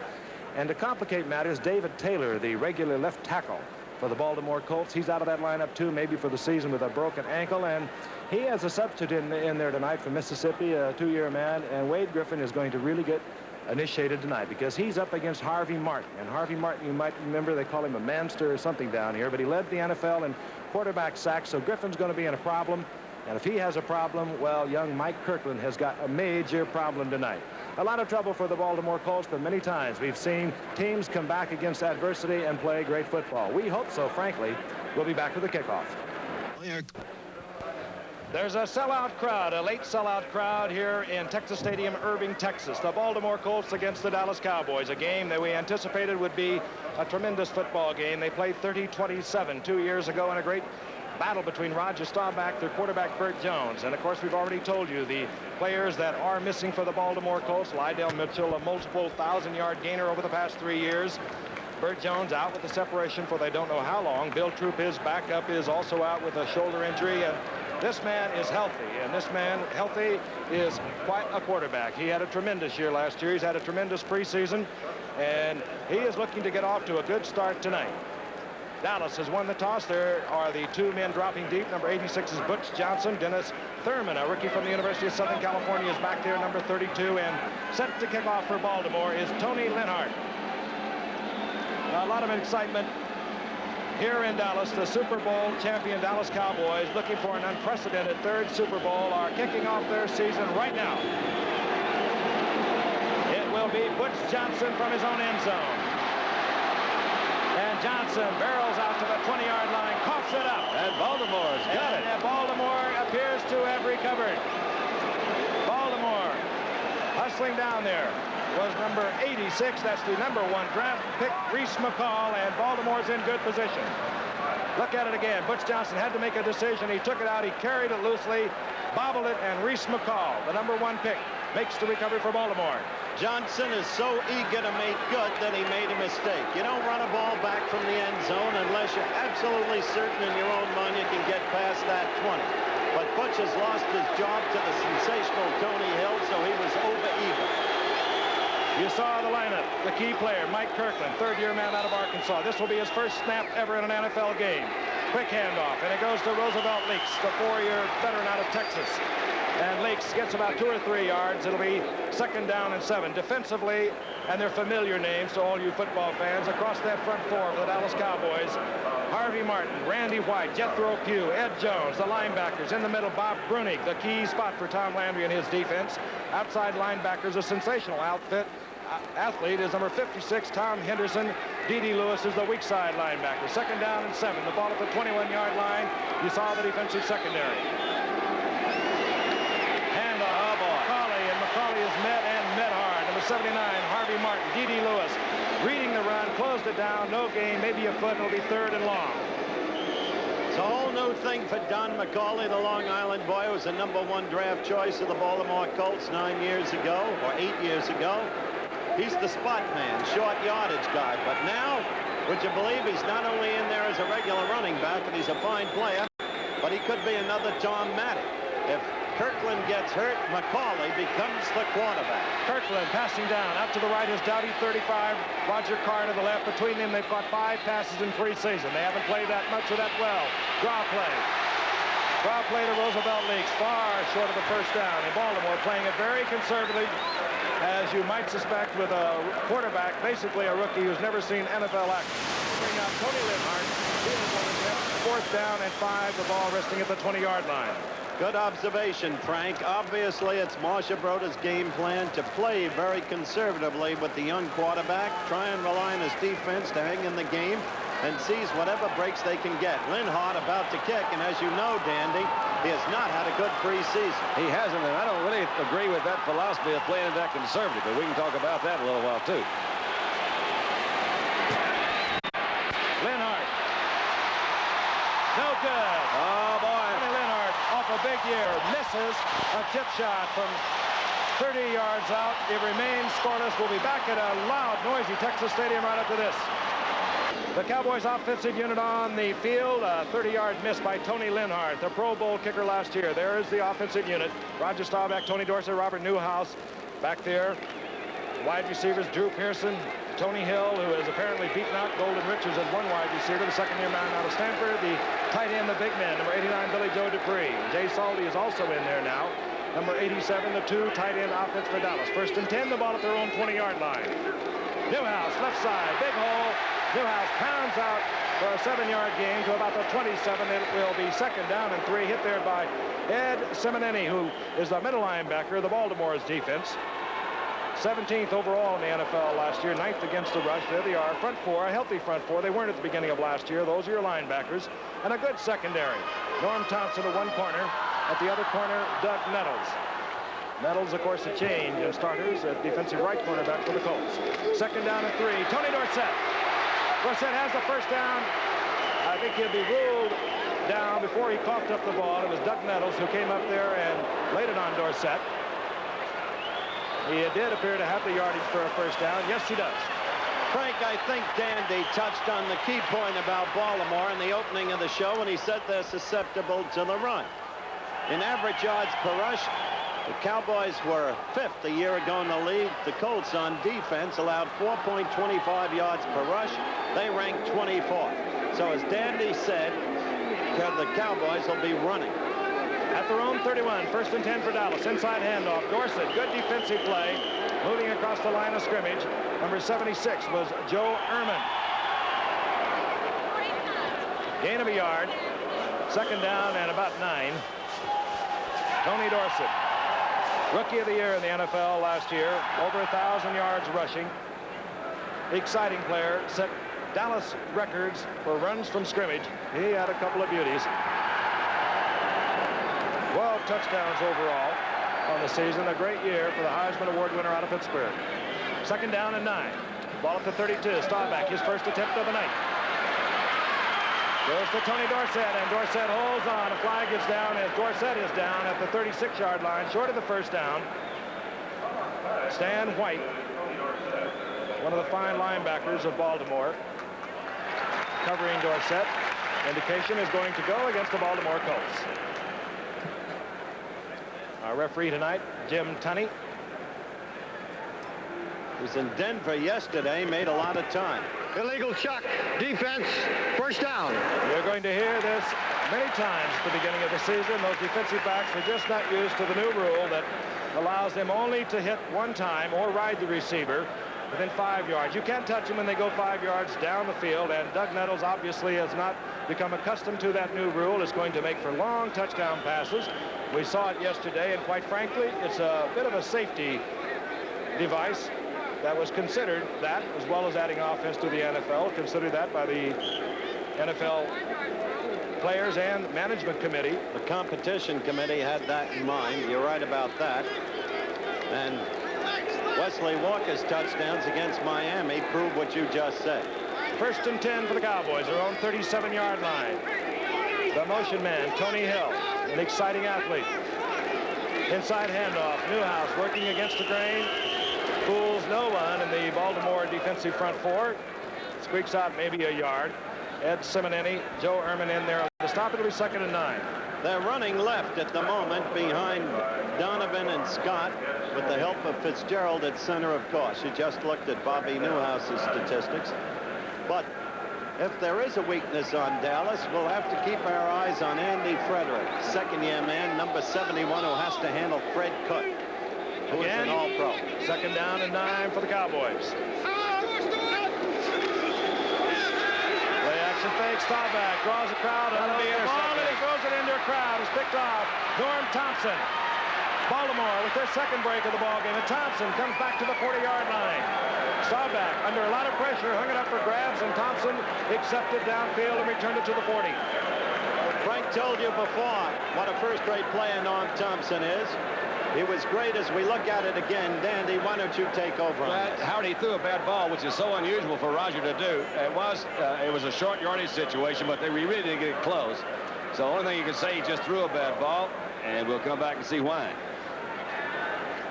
Frank Gifford, Howard Cosell, Don Meredith, glad to be back with you again as Monday Night Football is kicking off with, well, quite frankly, a game that we had looked forward to all the offseason. However, Baltimore really decimated by the injury to Burt Jones. Lydell Mitchell, of course, gone to San Diego. They received Del Washington. We haven't seen him yet. We might see him on kicks.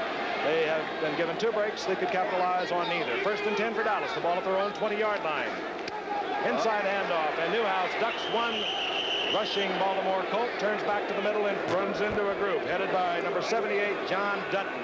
Loss of a yard will be 2nd down 11. Mike Barnes was in there 63 first and slowed him up, and Dutton killed him off. So thus far, Mike Barnes is playing a whale of a game. That's twice he's had a call. Barnes made a good move just then. As a while ago on the other side, we had John Dutton made a quick move into the inside too. We'll see if they don't come back. Oops. 2nd 11, draw play. Tony Dorsett, left side. Gets back to the line of scrimmage, tacks on a couple more. It'll be 3rd down and 8. Stan White and Joe Ehrman in there defensively for Baltimore. Stan White, an opportunistic linebacker who has excelled at the intercept in recent years from Ohio State. Always around the football, or so it seems. I'll tell you, he excels. He has 23 interceptions in 7 years. He's always there. Passing down for Staubach. He was rushed on a similar situation and threw the interception. Now out of the shotgun. A lot of time. All right. Preston Pearson. He's the man the Cowboys always like to bring in. 3rd in passing yardage, and Pearson gets the Cowboys out of trouble. First down after the 43-yard line. They always bring him in on the passing down. I think this is Cook that kind of jumps over. Let's see, they did a little crisscross there in the middle. Let me check that number. No, that's Barnes, 63, that comes over. So it's a little delay pattern that comes in there. It's used by, I really think, most of the successful offensive teams to utilize that back that comes out there late. Minnesota probably does it better than anybody. It's amazing the way Preston is always there on the 3rd down, as Frank mentioned. The only non-Cowboy, along with Seption, their kicker, that wasn't drafted or a free agent for Dallas. Preston Pearson getting the call. Newhouse, right side, met hard by a really rugged defensive unit of the Baltimore Colts. And I said it at the top of the show, and Don, Howard, you've seen it over the years. A team hit with problems, often in many sports, will play just a little bit over their head. And defensively, the Colts are doing that. I think it might be true, Frank, and it probably is. But I also know that Dallas, in the first stages of the ball game, and particularly early in the season, they don't really show a lot of anything fancy. It's just basic. They're hitting to the left, to the right, trying to find something that might loosen up. 2nd and 9. The ball at the 43 of Dallas. Tony Dorsett, an opening, look out. Dorsett has the first down. He's in Baltimore territory, 47-yard line. Finally dropped by Lyle Blackwood and Norm Thompson as Tony Dorsett went over the right side. Andy Frederick, who is replacing the retired Ralph Neely, number 71 on that side, providing one of the blocks, along with Tom Rafferty. That's some pretty good holes over there, wouldn't you say? Ooh, he just knocked it out. I had lunch with Ralph, as a matter of fact, today, and he was talking about this offensive line, and Tom Rafferty in particular. And he says that he is going to be really one of the good ones. He thinks Pat Donovan's one of the best offensive tackles in football right now. That's saying a lot. It really is. Yep. The 1st and 10 inside the 47-yard line of Baltimore. The motion man is Drew Pearson. Staubach floods back to the left, looking for an individual coverage. He doesn't get it. And the attempt to Tony Hill, covered well by Norm Thompson, and he got some assistance back there from number 40, Bruce Laird. Now, you might want to know about Tony Hill. This much you know. When Landry starts to brag about a player, and he's been bragging unceasingly about Tony Hill, he's got to be exceptional. Like most rookies under Landry, he sat on the bench last year. He comes from Stanford. He's a second-year man. He hasn't, you're looking at Mike Kirkland now, he hasn't dropped a pass in the preseason. And he had to be extraordinary. Watch this now. Watch Staubach unloading. I'll tell you, they're getting to him. Well, it's those kind of licks. Good Lord. Oh, boy, that's Ehrman. Joe Ehrman again. Joe Ehrman. And I didn't see that. I was watching the thing, too. He got him. 2nd down 10. Look out, look out. Cook pressures. And he got it again. Forces Staubach into trouble. He misses on the attempted screen. Now, look for a lot of that tonight. That's why we told you about Cook against Andy Frederick. Cook is one of the quickest defensive ends in the game. The thing you got to do, well, he's right over. You don't go down on your knees like that. He's trying to throw a cut block. All you really want him to do is just slow him up. So stand up, hit him just a little bit, and hold him off. I'd have the conversation with that boy right there. I said, look here now. Let me tell you something, I think Tom will when he looks at the And I imagine Roger will, too. Roger getting little or no respect from Baltimore tonight. 3rd down and 10. The ball is still inside the 47. Roger drops to the shotgun. Out to the left, Drew Pearson. Billy Joe Dupree. Preston Pearson, number 26, also in there as a wingback. There's a hole. Time and a man is open. And Preston Pearson again. That's right. Oh, he's blowing it. Was he touched? Finally, in a far downfield. No. Let's look at the replay. I'm sorry, Frank. Ray Oldham was defending. Well, now the debate. Did he drop the ball? Was he touched? Oh. Yep, he got it. Touched him. Good down right there. Now, you have consistently explained that, Frank, in past games. He touched the man was down, and so play was ruled dead at that point. Been a lot of conversations about the violence and how to correct it. I think in that area, general area where a guy is down or not down, is one area that it can be controlled a little bit more, because the guys come in and they do take a shot when the guy is obviously not going to be able to make any more yardage. 4th down, Dallas will go for that. And by the way, that was the 7th official who's been added this year that made that call. No other official saw it. Ehrman offsides. Newhouse has the first down in any event at the 30-yard line. Flag down. You saw Ehrman, or rather Mike Barnes, number 63, move across the line of scrimmage. I look for him to have a really outstanding year this year. Newhouse, I'm talking about, for a couple of reasons. One, obviously, he's got Dorsett back there, and they're going to be keying on him. That's not Robert Newhouse or Dorsett, but I think he will have a good one. He's the kind of guy that just seems to, he's a good blocker, very consistent, makes those short yardage situations, and he's awfully hard to bring down. Okay. Thank you. How do you feel in, Howard. Dallas 3-1 on the preseason. Baltimore 1-3 on the preseason. Dallas lost to Houston. Baltimore only beat Detroit. On the 1st and 10, the ball goes to Dorsett. Bounces to the outside. Not a bad move. Nifty move by Dorsett to get away from Sanders Shriver. And he turned it, what appeared to be a loser, into a 3-yard pickup. All right, that was also a heck of a good play by Don. John Dutton, number 78, that came in there. But Shriver is having his hands full catching it in. Urban caught up with it. Good pursuit down the line. Looked like John Travolta. You bet. Oh, I wouldn't say that. Well, somewhat. Frank just did, and I just said, you bet. 11th play for Dallas. 4-yard pickup for Dorsett. 2nd down, 6 yards to go. Ball inside the 27-yard line. Motion man, Tony Hill, sets into a wing position. Dorsett, reverse to Tony Hill. He could throw. He can throw. And there he goes. Speed and fools nobody. But he dropped it. Does not hold on in the end zone. Intended for Drew Pearson. Tom loves that play, doesn't he, Don? Yeah, I was talking to Ermal Allen, buddy. Ermal said if they ever get into this, he actually told me that Pearson was going to throw it. He didn't tell me Tony Hill. If he waited just a little bit more and got in there behind Scott, he threw it a little bit off balance. He was open there for a little while. Let's see what Pearson. He's going to try to lull him to sleep. Don't you imagine Frank on the inside? He looked like he was caught with his hand in the cookie jar. He didn't fool anyone. It was a good move by Bruce Laird, though. He saw that outside move. Key, number 40. 3rd down 7. Howard said Landry loves that play. Remember the Super Bowl? Robert Newhouse, Golden Richards, that put it on ice. 27-10 over Denver. Out of the shotgun. Staubach. Oh, to the man who never lets go. Is that wild? Drew Pearson. I'm telling you. Was that Pearson or was that Hill? Drew Pearson, and he is still down. Man, that was some kind of catch. I'll tell you, while you were vacationing, we talked, watch him again, we talked as we watched Drew Pearson about the fact that the real science of drafting begins with the 3rd round.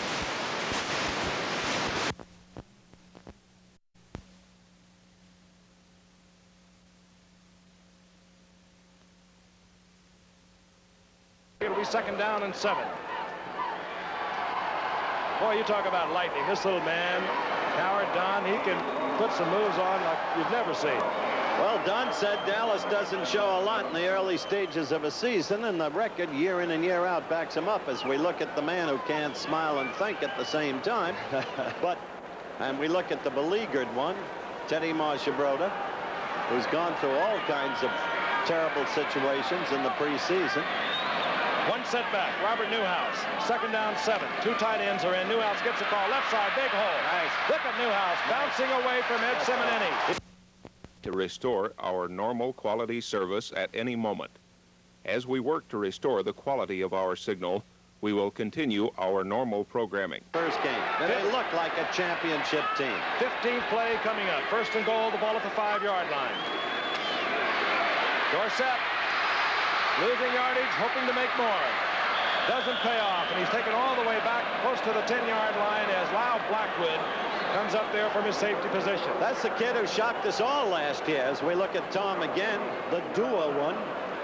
Blackwood came up with what, 11 interceptions last year to lead the NFL, Frank? Led the NFL, and he was a cast-off in Seattle.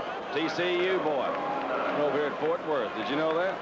Well, yeah. You probably knew that. I'm not sure it's relevant. Well, I mentioned that. He's close at home. He likes to play this kind of weather. 2nd and goal. The ball back at the 10-yard line. Tony goes left. Drew Pearson goes right. Back to the double setbacks. Ball back. Screen pass. Newhouse. Look at Newhouse. All right. Newhouse gets away from number 40. Bruce Laird somehow stayed on his feet. Gets it down to the 1-yard line. And what do they call him? A revolving doorstop. I don't know. Revolved on this one. They wanted to kill me because I said there was no Calvin Hill a few years ago. But this is as good an evidence of balance as you'll see. Look at that yardage pickup, Don. He's just still, that is really wild. Now, you're right, he's not a Calvin Hill. Calvin retired this year. I would have said. Would you believe that he called Tex Ran, wanted to come back? Yeah, I believe that. 3rd and goal, the ball at the 1, no score. Inside 1 minute remaining in the 1st quarter. Dallas grinding it out. Staubach rolls out, his receiver falls down. He wanted to go to Salty, Jay Salty, the tight end, play action fake. Salty slipped out to the right, and it would have been an easy touchdown. Watch Salty. He's from South Carolina. Football team, there's no better. Will attempt the field goal for Dallas. When he puts it down, I don't believe it. Seption, who just signed the other day, was too close. Apparently, he misses from the... I don't believe it either. We'll be right back in the Texas Stadium in Irving.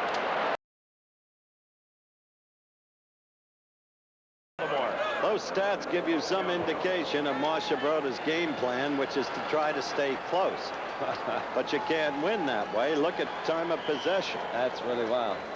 You know, another thing Baltimore did all preseason, pointing toward this game, they weren't showing any offense at all, no multiple sets, nothing to their outside receivers, who only caught 5 between them, Carr and Dowdy, and they lost their quarterback last week, so they had to adjust. This is Dorsett on 1st and 10, and he has a first down at the 35-yard line. Bruce Laird made the stop.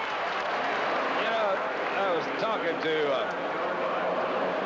I wasn't talking to Harvey Martin there. What's Harvey? He's not hurt or anything, is he? No, he looks good. He's just eager. That's the kind of running play that Dallas has been able to really put in their offense now that Dorsett is here, and it's a lot more of the zone, straight ahead kind of blocks, and allow him to move and pick their holes. And they've never really had that kind of back to give that freedom or that flexibility, and certainly he's been able to take advantage of it. And Dorsett, by the way, is going to have a simply tremendous year. The Cowboys were frankly worried about him. Success had come to him too quickly, and they worried about his personal life. But this young man has settled down, and he's going to be one of the great ones in the history of the league. I lied to you a little bit. You saw how much. A second down and inches. The ball at the 35-yard line. Newhouse. Yep. He'll get corrects my error, moves down to the 37-yard line. Dallas first down. This telecast is presented by authority of the National Football League. It's intended for the private use of our audience. Any rebroadcast or other use of this telecast without the express written consent of the National Football League is prohibited, so don't use it. Dallas. Frank, they're going into their 2 tight end situation on a first down. They put Salty and they've got Billy Joe Dupree, and they took Hill out. Strong running situation. You know, I think Rodgers was getting impatient. He watched for him to unload that thing in the end zone pretty soon, too. And maybe he'll throw off of this. On 1st and 10. There he goes. Play action. And there he is, open. Blip. Nice. Oh, and intended for Drew Pearson, incomplete, defending back there, number 40, Bruce Laird. Strange to see Pearson drop that one, Don. A nice route. Look how he just kind of weaves his way around in here, and he comes back in, jumps right there, and slides. He just didn't catch it. That's Calvin O'Neill, number 51, they had in there at linebacker, just right in the middle. Good and quiet hand. You're a student of Bobby Dillon. The times they are a-changing. Paletnikov, Casper, and Branch all dropped passes yesterday there, and probably Bob Dillon would, too. Drew Pearson, over 230 receptions over the last 5 years. You don't see him drop passes like that. Gives Roger a second down and 10. Ball at the 33-yard line. There's your little screen. Look out. Newhouse and Newhouse. Well played. Nailed, moving up quickly from the defensive cornerback. Turning it inside, Norm Thompson, and making the stop. Darrell Luce, number 58. Joe Ehrman in there also. Loss all the way back to the 35-yard line. It'll be 3rd down and 12.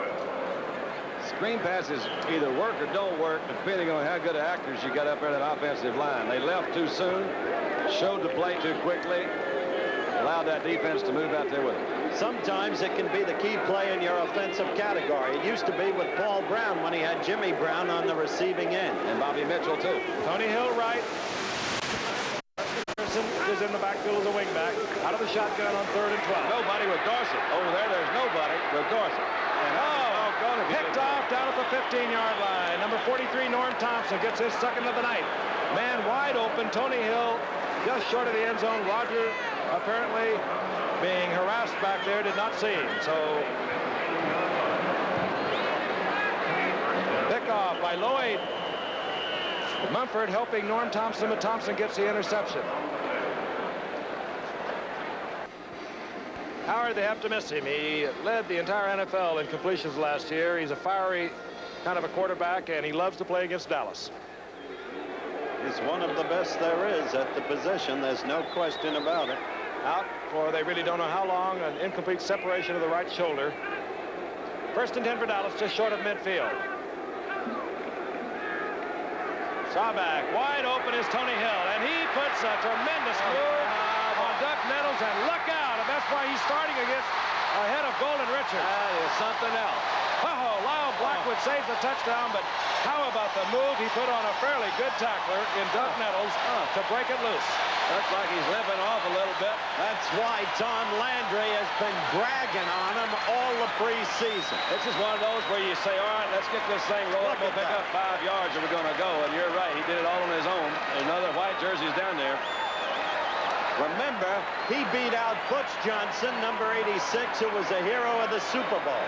He beat out Golden Richards, who has been a solid receiver through all the years. He has been at high school, Long Beach Poly, where Gene Washington went. Stanford, he broke all of Washington's records there, and he might set a few here in Dallas before it's all over. 49-yard pickup, 1st and goal. There he goes. 21 is Doug Dennison, touchdown Dallas, and they get the goose eggs off the scoreboard at 8:57 remaining in the half. That's the way Dallas can strike, abruptly. That's Tony Hill from Stanford, the man who made it possible. And Tony Hill sat out all last year, Frank. You know the way Tom is with rookies. But this year, there was no holding him back. That was not a bad block, by the way, guys, by old Tom Rafferty, that guard who led that way in there. He kind of stood him up, too. Raphael Seption, he missed one. A field goal attempt from a yard in closer earlier to, I'm sure, his embarrassment. This one. All right. It really pokes. This is what you were talking about, Don. Well, you got Billy Joe Dupree, who's the guy that really is heck of a blocker, number 89. You see Donovan. Look how far Donovan pushes those guys in. Heck of a block. Hey, that's Dorsett out there blocking. And he took Nettles right off the tackle. Sir.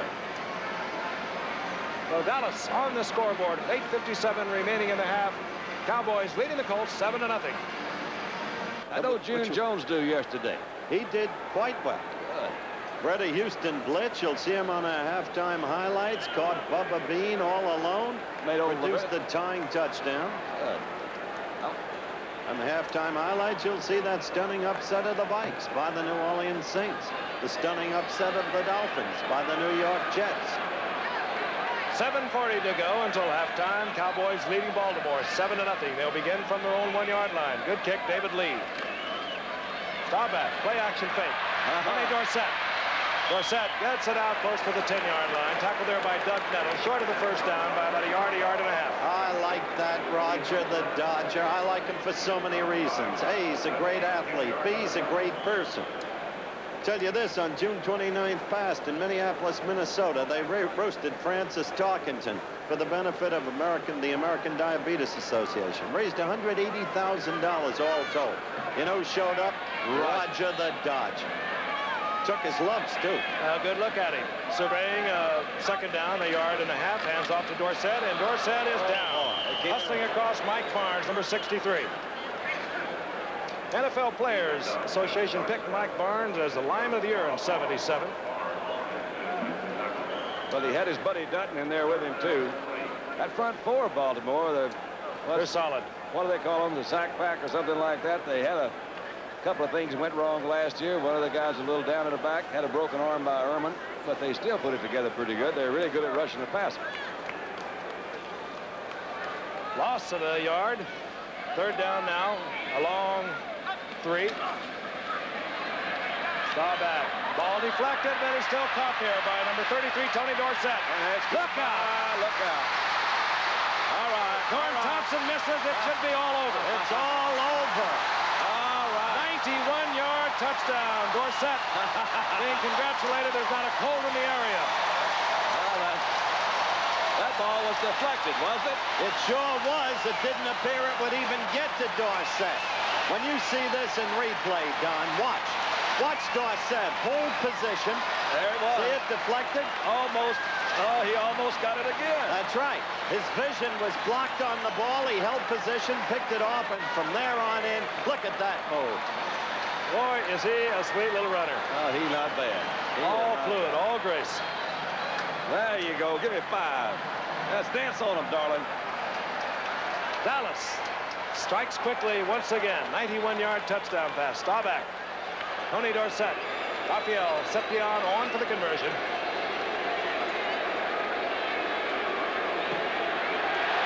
Good. So the inevitable is beginning to happen. Let's take another look. It's worth watching. Staubach throwing right up from his own goal line. Deflected, touched twice, I believe, and away he goes. Look at that. Tom will get on him because that ball didn't spiral. Norm Thompson, I don't think he even touched him. Just grabbed a handful of air. Yeah. See him shake the hand of his teammate as he moved it on in. Cowboys 14, Colts nothing. We'll be back. 1st and 10, Dallas. Look out. Dorsett. Look out. I said look out. Maybe. No. Got the angle on him. Dorsett out of bounds, not at the 28-yard line. Dwight Harrison, wasn't it? 47-yard pickup, and watch him accelerate. Now, he'll get on that sideline, Howard and Don, and watch him kind of coast and turn it on and try to get by them. Looked like Bruce Laird missed him right there at the first, and this is Dwight Harrison who had a pretty good angle on him. Knocks him out. There again, you see Dupree kind of just flirt with him going to the outside. That whole right side just knocked him in again. There's Pearson out in front. Key block, and I'm sure Tom is happy with it. Andy Frederick, number 71. You saw him. He moved him in, didn't he? Took Fred Cook inside, and Dorsett was gone. Doug Dennison will relieve Dorsett for a moment, number 21. 1st and 10 at the 28-yard line. Staubach. Look out, Roger. Screen. Billy Joe Dupree. And Dupree gets 3 yards. Hit there by Joe Ehrman. Dorsett. Warm night. It was 101 degrees here during the day. It's still warm in the stadium. Had a twister in downtown Dallas. Oh, they had some weather down here this afternoon. Just missed it. Tornado warnings. And a very warm night. And Dorsett has been a very busy young man. He's been a twister all by himself. A little play on words there. I like that. Yes. Little man rolled for over 6,000 yards. An NCAA rushing mark at the University of Pittsburgh a couple of years ago. He has 76 rushing and 99 receiving already this evening. 1 second and 7. Staubach. He's wide open. Watch the crossing pattern, and he goes to Tony Hill. I'm telling you. Now you understand all over again why Tony Hill is starting over Johnson and Richards. What an extraordinary young player. And we're also seeing, Howard, Don, why everyone's going to be playing for second in the Eastern Division of the NFC. They have so many weapons. This is I don't think he was the guy. I think he was trying to hit Pearson out there deep. You see him just kind of turn back around. Roger, timing was, look at that. Now, that is just great concentration. Tom says he's never seen a receiver anywhere that had the ability to run under the ball and make those adjustments on the blow patterns. Well, that was just to stretch out and let me get my hand on it. Lyle Blackwood's coverage was not that bad. Was that Lyle over there? Yeah. 2-minute warning. 3rd down, short yardage. The wide receivers, Hill, Pearson come out. The 2 tight ends come in. We'll see the short yardage play in a moment. And you're looking at the National Football League's finest. Super Bowl champion Dallas Cowboys. They have a short yardage. 3rd down, less than a yard to go at the 19-yard line of the Baltimore Colts. They lead the Colts 14-0. Staubach, 49-yard pass to Tony Hill to set up a Doug Dennison 1-yard touchdown. And then a 91-yard touchdown pass, Staubach to Tony Dorsett. That's the scoring thus far.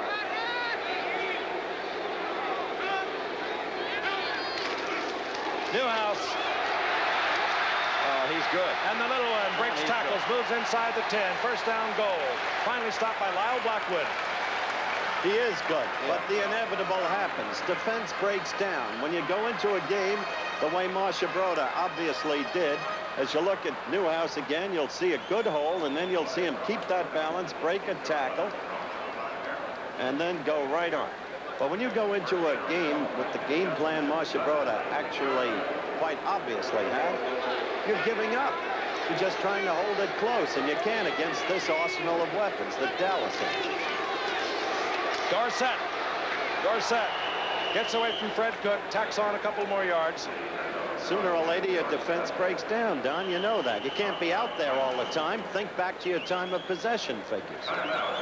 Dallas uses one of their timeouts. They have 2 remaining. They lead in first downs, 13-1 over the Baltimore Colts, and Roger Staubach will go over and visit with one of the most successful minds in the coaching game today. Tom Landry visiting with his quarterback. All right, we've got a big one coming up next week in Bloomington, Minnesota. The Denver Broncos, winners over Oakland against the Bucs. Let's look at Denver against Oakland yesterday. Right here, Craig Morton, number 7. A quick loop pass to 25, Haven Moses.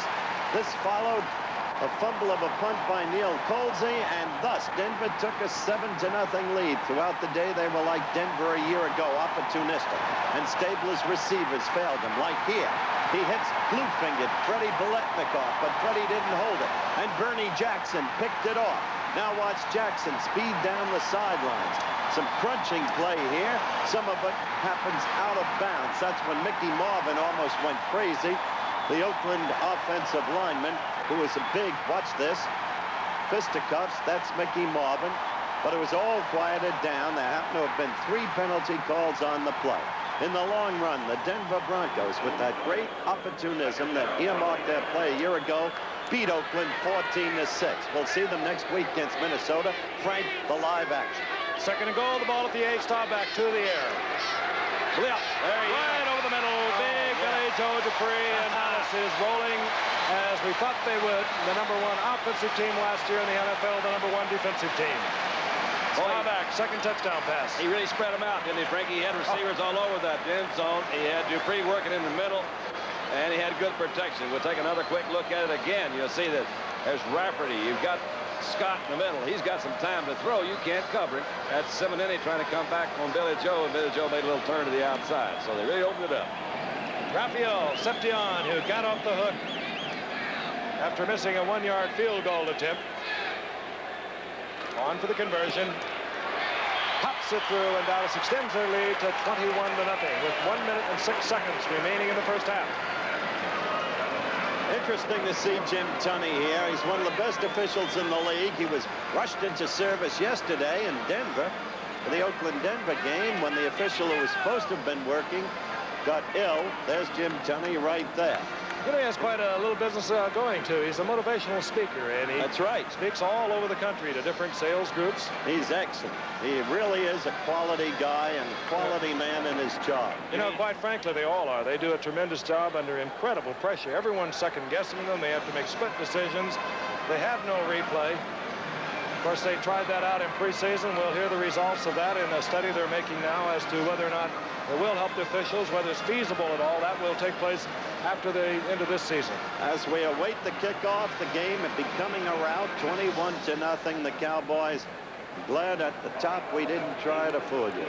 Without Mitchell, without Jones, without Raymond Chester, this Baltimore team looks like very little. Seption hangs it high. This will be Marshall Johnson. And Johnson does a little fancy footwork and gets out close to the 30-yard line, out around the 29-yard line. And, you know, Don, what the Cowboys do, not only the organization, which has been intact since 1960. I'm speaking of Gil Brandt, Tex Schramm, and Tom Landry. And, of course, what they really got is an owner who doesn't stick his nose into it. I mean, he just lets them go and do what they want. That can be the biggest help of all. But the key, I think, is their physical conditioning. A lot of the players live here, and they have a voluntary program under Bob Ward, where they do, each of them has his own little program for weights, running that they have to do, and you seldom ever see a Cowboy injured. They had none in preseason, actually. They're in great condition. On 1st and 10. Incomplete. The screen. Attempt to Marshall Johnson. They also have the kind of organization led by Gil Brandt that keeps this team up there, because that's where it's all at in the annual draft. And on the kickoff, you saw Marshall Johnson stopped by number 76. That's a kid to watch. His name is Larry Bethea. No relation to the Bethea of the Houston Oilers, the #1 draft choice out of Michigan State. According to the Dallas way of thinking, he will become an exceptional player. Second down, 10. The ball inside the 30-yard line. Don McCauley, single setback. Mike Kirkland to the air. Open there. There you go. Down to Marshall Johnson. It's completed midfield. He had him open and he hit him. That was a good pass. His first real offensive threat besides the quarterback keeper that's got him a first down. First completion. 22-yard pickup, and Mike Kirkland calls for a timeout. He'll move over to confer with Ted Marchibroda. We'll look at it again. A very calm Mike Kirkland, as he had drawn a crowd back there. Steps into the pocket and drills it. His first complete pass in a regular NFL season game. And against Baltimore, a first down out of midfield. They trail 21-0. There's no quitting that kid Johnson. I like it. He is good. He really is. Bert Jones on your right, his right arm in a sling. Troop on your left, he has a very sore right arm. Both of them hurt in the final exhibition game last week against Detroit.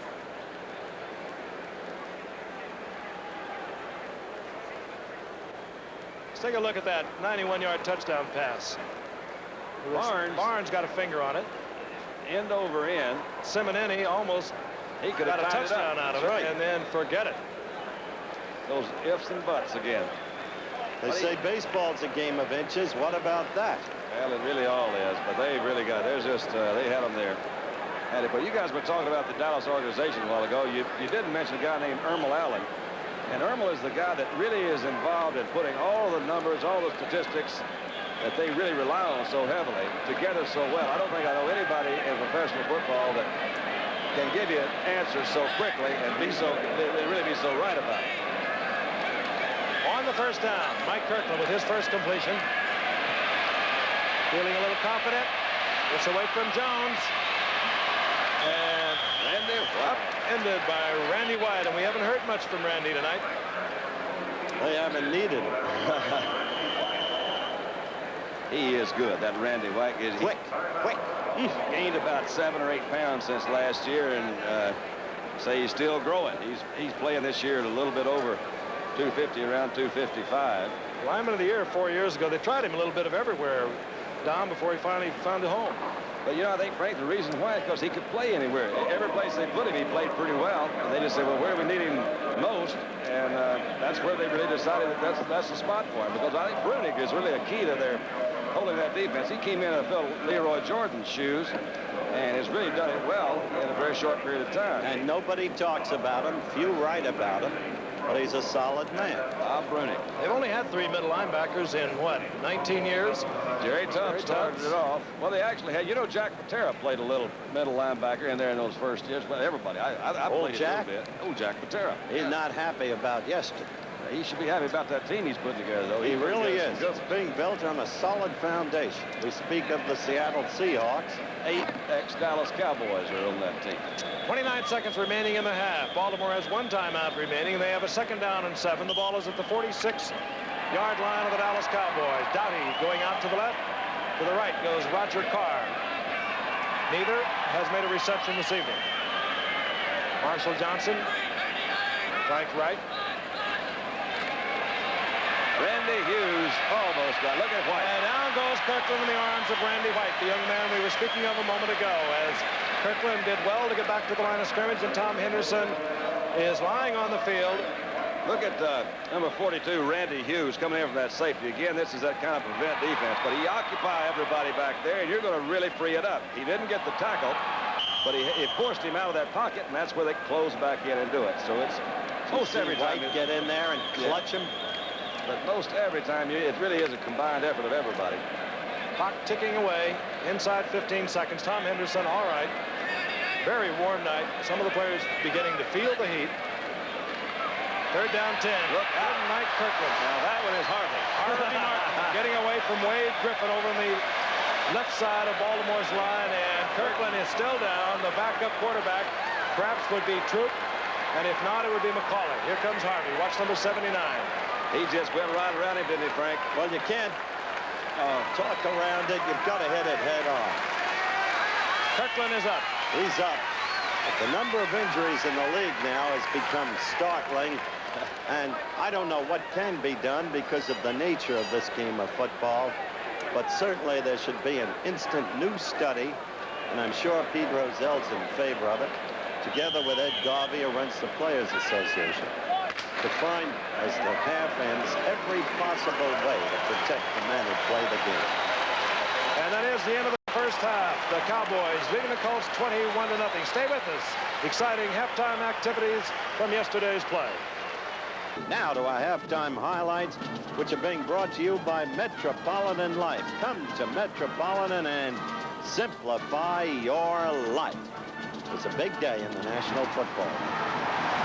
As we turn our attention to yesterday's NFL highlights, we begin with number 34, the Heisman Trophy winner from Texas, making his debut at Atlanta for the Houston Oilers. And quickly, he made his presence felt. Swing pass from Pastorini. And watch Earl Campbell go. The quickness of the acceleration, the power. He looked so much like O.J. Simpson, high-stepping his way in. Touchdown. That made it 7-0, the Oilers in the first quarter. But in the second quarter, June Jones, the man who displaced Steve Bartkowski, found Bubba Bean alone, took advantage of a Houston blitz. That made it 7-7. And then, still in the second period, Cliff Parsley trying to punt for Houston. The ball blocked by Tommy Pridemore. And Button, who's got the football? A comedy of errors. Apparently Houston had it, but no. 45, Tom Moriarty. And Atlanta took a 14-7 lead. That's what it was at halftime. Then in the third quarter, Earl Campbell again, swinging right, going down the sideline. This young man is going to be, barring injury, one of the great stars in NFL history. And then subsequently, after that 25-yard jaunt by Campbell, that pass from Pastorini to Richard Castor, the ex-Jet, recently acquired by the Oilers, 14-14. After that, Freddie Steinfurt kicked 2 field goals for Atlanta, and Johnny James, with this kind of kick, pinned Houston in for the rest of the game. Watch it now. Watch how it's kept in play brilliantly there. And then out on the 1-yard line. So Atlanta upsets the Houston Oilers in their opening game at Fulton Stadium in Atlanta, 20-14. That's Jack Pardee, now the coach of the Washington Redskins, coach of the Bears a year ago. This is action against New England at Scottsboro. First play from scrimmage. Joey Theismann, now the first-string quarterback, to Danny Lightning Bugs from West Virginia, a refugee from the Giants. And that brilliant play, good for 63 yards, set up a field goal that made it 3-0 Washington. Then with the score, Washington 3-0, Patriots 2nd and 8. Steve Grogan passing to Stan Morgan for the touchdown. New England 7, that's Morgan number 86 to 3. Washington took a 9-7 lead, and Grogan went to work again. Down the middle of Harold Jackson, the recent acquisition from Los Angeles. Jackson jaunts in for the touchdown. That made it 14-9. Then came unexpected disaster for the Patriots. Less than 3 minutes left, seeking to run out the clock. The handoff to Horace Ivory, formerly of Oklahoma. The ball picked up by a former Patriot, Brad Dusek. And he rambles all the way for a touchdown. And the Washington Redskins pluck an unexpected victory out of midair. 16-14 over the powerhouse New England Patriots. Dick Nolan, remember him, an assistant to Tom Landry, head coach at San Francisco, former Giant. This in the New Orleans Superdome. Tarkenton's team unexpectedly trailing 7-0. Sir Francis hitting Ricky Young, the acquisition from San Diego, touchdown. That made it 7-7. But in the second quarter, Archie Manning went to work. 2nd and 5 from their own 31. Henry Childs, number 85, corrals the pigskin. And this play is good for 52 yards. And so the drive was more than underway, because later in that same drive, the handoff goes to Tony Galbraith. He cuts back. Watch him, hits pay dirt. And that makes it 21-10 because the Saints had taken a 14-10 lead. Trying to strike back. The Vikes trailing 24-17. 3rd and 6 at the Saints 11. And Tarkenton goes to the left, to 85, Sammy White. It's off White's hands. Free safety, 37, Tommy Myers picks it off. Look at Tommy Myers, one of the boys from Syracuse. 97 yards, touchdown. Myers, second of 3 interceptions for the day. So the Saints went on to win, upset, 31-24.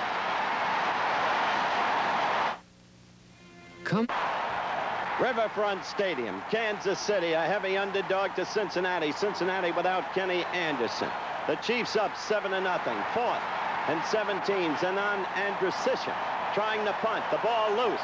The ball is taken by number 84, Don Bass. That made it 7-6. The extra point failed, but the Bengals were back in the game. Now, in the second quarter, the very next series of play. There's Ted McKnight going through a big hole off tackle, cutting back down the middle. Touchdown, Kansas City, 14-6 under their new coach, Marvin Levy. In the third quarter with Kansas City leading 17-9. Looking at Arnold Morgado go in.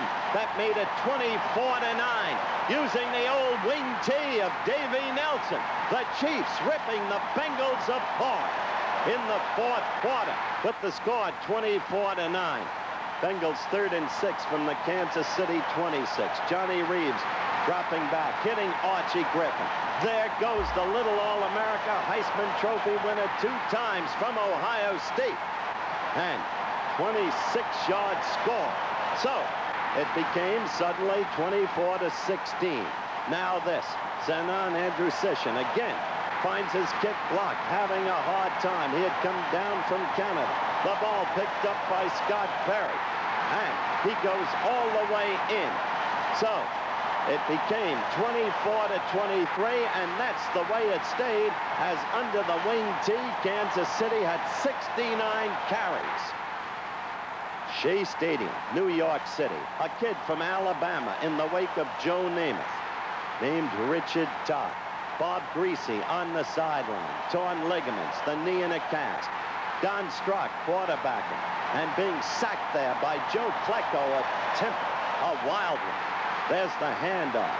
Watch this play. Sacked again.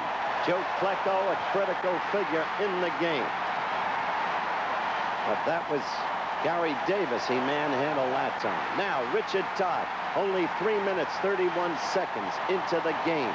Look at that pass. Deep downfield to a flyer from California, number 85, Wesley Walker. The ball perfectly thrown. The Jets leading 7-0 unexpectedly. Well, then, with the score 13-0 Jets, Delvin Williams, the man let go because of the acquisition of O.J. Simpson by San Francisco, shows why he's a member of the 1,000-yard club. Watch this cut. Away and away from that tackler. And he goes in all 56 yards for the score. That made it 13-6. The extra point failed. In the third quarter, the score, Jets 20-6 over Miami. Back goes Todd. Deep downfield again. And look at the flyer all alone. Wesley Walker, a destined superstar. And so the Jets rolled over the greasy-less Dolphins 33-20. That was yesterday. What you're looking at today, right now, live in Texas Stadium, is the championship ring of Too Tall Jones. It is a size 19. It's about 7 sizes too big for the young man wearing it, but it's too small for Too Tall Jones. Can you believe that? I do believe it. Ladies and gentlemen, it's a privilege to have Kunta Kinte back. LeVar Burton, the brilliant young actor who starred in Roots, which comes back beginning tomorrow night for 5 nights. Absolutely. Tuesday, Wednesday, Thursday, Friday, and Sunday. You got it, Howard. LeVar, do you think the show will take hold again the way it did the first time around? Absolutely, Howard. You know, I've been all over the country this past year and a half. People tell me time and time again, I missed 1 episode, I missed 2 episodes, and they're waiting for it to come back on. I can't believe it. But of course, it makes me awfully happy, you know. It was the biggest thing that's ever happened to me, besides birth, I suppose, and I'm looking for really good ratings. ABC is too. What's it done for your career, the impact of your performance? It's changed my life in every way, shape, and form. Before, as you know, I was a student studying drama at USC, and now every day I live is different. No 2 days are alike. I travel a lot. I meet hundreds and hundreds of people each week, and it's just done tremendous things for me, professionally as well as personally. Now, I'm told we have to go back. I just want the folks to know he's learned baseball. He plays Ron LaFleur in the forthcoming movie, and he does it very well indeed. A great base runner, leading the American League in stolen base. That's my man, Ron LaFleur. We got to go back to football with Frank Gifford. Thank you, LeVar. Halftime winding down. The score: Dallas 21, Baltimore nothing. ABC's NFL Monday Night Football is being brought to you by Datsun. We are driven to give you a year-end deal on the greatest economy of all, Datsun quality. We'll be ready for the second half kickoff after word from our local station, so stay with us when we return to a sellout crowd at Texas Stadium in Irving. 12:28 remaining in the third quarter. Frank Gifford along with Howard Cosell, Don Meredith, our first NFL Monday night season of a season we feel is the best we've ever had. One of the Dallas Cowgirls, and Baltimore has further troubles as Dallas has a 1st and 10, their own 43-yard line. Their regular cornerback, Norm Thompson, we talked about him in the first quarter, will not be back for the rest of the game. Stan White will not be back, nor will George Coons, and this is Newhouse. And the whirling one whirls out to the 47-yard line, a gain of 6 yards. It'll be 2nd and 4. And as you watch this Baltimore team, which is but a shell of the team that has won 3 division championships consecutively, think of this. Next week, Miami, and nobody brings a team back better than Don Shula. And after that, New England, a powerhouse team, despite its loss to Washington. That'll be a Monday night game. Of course, Dallas will be tested by the Giants. Yes, indeed. Next Sunday. On 2nd down, Newhouse gets the 1st down. A little extra effort. He's down around the 47-yard line. And little Robert is having quite a night. He is having a good night. I don't think you're going to see Dallas throw very much now, except in those very obvious passing situations, because as I think some of us mentioned earlier in the game, the one thing that Tom felt has been a little slow in developing this preseason has been their running, but it hadn't really been that bad. So I imagine they'll work on that for a little while, don't you? Roberts averaging 4.5 yards per carry. Dorsett is all world. Oh, is he indeed? Here he is. Here's all world. Well, what he made me start giving this ball to different folks. 1st and 10. Dorsett slithers off the left side, where Pat Donovan's doing a good job against Dutton. He has 95 yards now on the ground, a whole bunch catching the football. You got a little trivia. You know, Dorsett's all his quickness and speed, but they have an agility drill that they set up out in training camp where a player runs through a bunch of tires and comes back and so forth. The guy that wins that is not Dorsett. It's a guy named Scott Laidlaw. Thought you might like that. He's a backup man behind Robert Newhouse. Agility. Dorsett just under 200 yards on the night in offense. 99 receiving, 94 rushing on 1st and 10. Newhouse gets a shot. Flag goes down. Well, I think we're going to have a clip against Dallas. That's Pearson coming in there. That's one of those questions, one of those new rules they threw in a couple of years ago, which I think is good. They're trying to eliminate that crackback block. But isn't there still a time or what am I trying to say? A space there where you can still get that crackback tackle to tackle. There you go. See there, Frank? He was outside the tackle. Tony Hill cracked back against the Baltimore safety, number 40, Bruce Laird. I apologize for getting in the rules. I'm sorry. I thought you were great. No, I'm not. I just somehow get tongue-tied about them. That's what I said. What it was Pearson that cracked back? Personal foul, clipping, number 88, offense. Preston Pearson. Yeah, so Pure Pearson, rather. Still 1st down. Well, here you look at it, John. He probably didn't mean to, but it was actually a fairly good force that time by Bruce Laird. He let him get a little bit deep, but that wasn't in between the tackles. Well, that was a close call, too.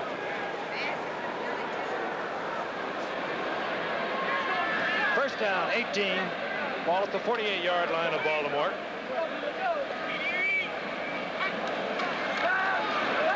Roger. Wow. Connects with Drew Pearson. This time, Drew had hands problem in the first half. Holds on down at the 36-yard line. Just 12 of those yards back.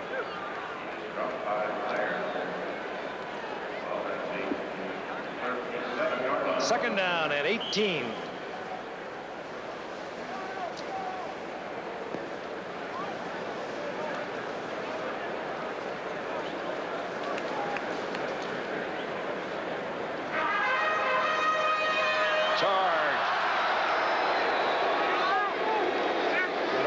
Dallas night thus far. They started slowly. Baltimore had a couple of early breaks. They could have got on the scoreboard. They couldn't capitalize. And it's been Dallas ever since midway in the first quarter as Tony Dorsett rolls back to the original line of scrimmage, maybe a yard, yard and a half short. It'll be 3rd down and 12. Well, this could be a propitious moment to talk about next week's game as Dallas appears on the verge of collecting some more. Denver against Minnesota at Bloomington, Minnesota. Denver with a staunch, a stellar defense that created the opportunities for the Broncos to beat Oakland in an opening game yesterday that was critically important despite the early stage of the season. But against Sir Francis, who can scramble, the defense may be hard put. We'll see next Monday night.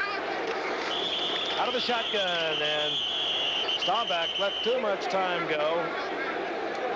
I believe there'll be a delay of game. Now we got an illegal procedure call, and the clock had run out.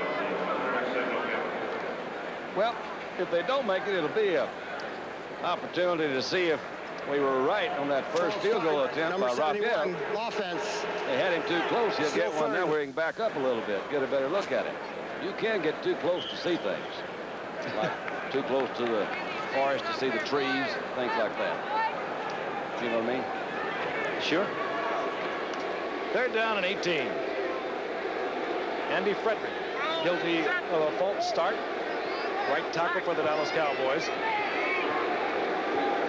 Again, out of the shotgun. Baltimore trying the blitz. Dallas picks it up, and Drew Pearson should pick up 6. All right. Oh, that's pretty. 38-yard touchdown. Rogers' second of the night. As I said, they're on the verge of collecting some more. Boy, if you blitz, you end up in man-to-man coverage.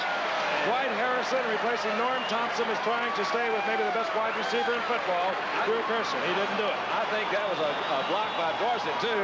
That might have been on Barnes, but that ball was also extremely well thrown. Pearson, as you mentioned, Frank, does have him man for man, the old down and in or post pattern, and that ball's right there. Don't break stride, just keep going. And that was Dwight Harrison covering him. Dallas can't help themselves. They continue to pile it up. Raphael Seption for the conversion. Good. For Dallas with 8:43 remaining in the 3rd quarter extends their lead to 28-0 over Baltimore. We'll be back in Texas in a moment. Dallas continues to roll. The #1 ranked offensive team last year in the entire NFL, picking up where they left off. Not many changes. Ralph Neal is retired. They're getting good work out of Andy Frederick in that spot. They lead 28-0. Staubach, 38-yard touchdown pass to Drew Pearson. Incidentally, put Drew Pearson over the 4,000-yard career mark. Marshall Johnson from the 3-yard line. Flag is down, and Johnson's down at the 30.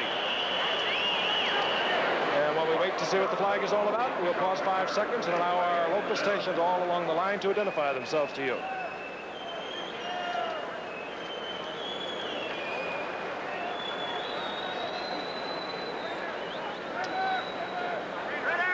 Obviously being assessed against Baltimore.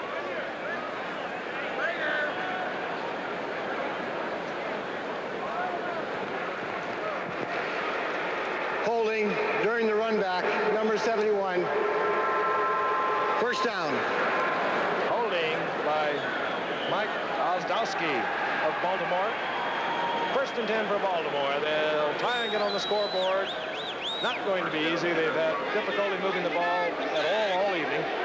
1st and 10 from their own 16. Setbacks Ron Lee 34. 48 Roosevelt Leaks. Play action fake. Kirkland gets it off to Dowdy on the flanker screen. Benny Barnes corrals Dowdy at the 25-yard line, short of the first down by about a yard. He threw that one under Big Too Tall's arms, didn't he? Well, you can see how Marsha Broda feels. He was just kidding himself, not the fans of Baltimore, not us. At the very beginning of the telecast, Burt Jones right next to him must be thinking, at the very least, I could have moved the ball club and it would have been a representative game, but it's not. It's the anticipated route that we spoke of again and again in the first half. You know, Howard, he did get a break yesterday with New England going down and Miami going down. As, let's face it, he's going to have to get Burt Jones back in action. And he still is going to miss Lydell Mitchell. The handoff, Ron Lee, close to the first down. I don't really think, it'd be hard for Burt Jones or anybody else to do too much more tonight. They've got some other holes in there, too. Burt, I guess, is their accepted quarterback and maybe a psychological letdown, but I haven't seen many places that anybody could do much more. He just, well, you know what I mean. What do you mean? Well, I don't think anybody's going to do much against him right here. Now, Baltimore's got to plug up some more holes. Burt's a heck of a nice guy and can throw well. Not left-handed, and that right one's the one that's hurt, so he'll have to get it fixed. They got the first down. Kirkland. There it is, right on the money. Firing into the hands of number 81, Roger Carr, complete. His first reception of the night. That's the key point, Frank, his first reception of the night. I think he's physically well now. He had had a knee, and he had had knee surgery in Cotton Valley, as you watch Roger Carr. Cotton Valley isn't the place where you normally have knee surgery. You normally go to one of the great city hospitals and go to the great orthopedic surgeons, but not in this case. Kirkland now. 4-4, first and 10. Ron Lee, right side, gets a couple of his 2nd and 8 hit there and upended by Charlie Waters. I have nothing against surgery in Cotton Valley, which is where Roger lives, but in point of fact, his recovery was rather delayed. Of course, he injured that knee last year. Yeah. Suffered through really a tough season, at least for Roger Carr. Don mentioned he had a great year in '76. He did. 43 receptions, 11 touchdowns. He's a great player. 2nd down and 8. Kirkland goes for Carr and hits Aaron Kyle beautifully. He just ran a better route. I tell you, Aaron Kyle, we got somebody who's having some problems. D.D. Lewis and Ron Lee seem to be going at it. They got an official there in the middle of them. Well, they're indicating that Ron Lee leave the field. It appears that Lee was ordered off the field. That was Tunney in the middle of them there, isn't it? Jim Tunney hopped right in there. Well, I'll tell you this, it was not Arthur McCann. But no, is that in any way meant as a promotion for September 15th when you'll be seeing Ali against Spinks on ABC? Certainly was not. Although, who knows? Let's see what happened here. All right. Look at that. D.D. came in from his outside. He missed the first shot. And we'll just hold this stuff off. D.D. will take a whick at you, I'll tell you. D.D. did take the first way. Did you see that right get in there? I see how Tunney got in it, too. He couldn't get out of it. I'd say that's not too smart to have a fight right there in front of you. Wasn't an official in the middle of you. 1st and 10. Dallas. Football, their own 29-yard line. They lead 28-0. Interesting that Lee led with a right. Why? Because that's a dangerous blow against an orthodox fighter. It takes longer for the punch to reach the head of the other fighter who can respond with an answering left and get in more quickly. Now I understand. Wait a minute. All right, look at Garcett. I believe I'll go this way. Versus the field, having collided with his guard, pulling guard, Herbert Scott, number 68. Loses a yard and a half, and another Baltimore Colt is down.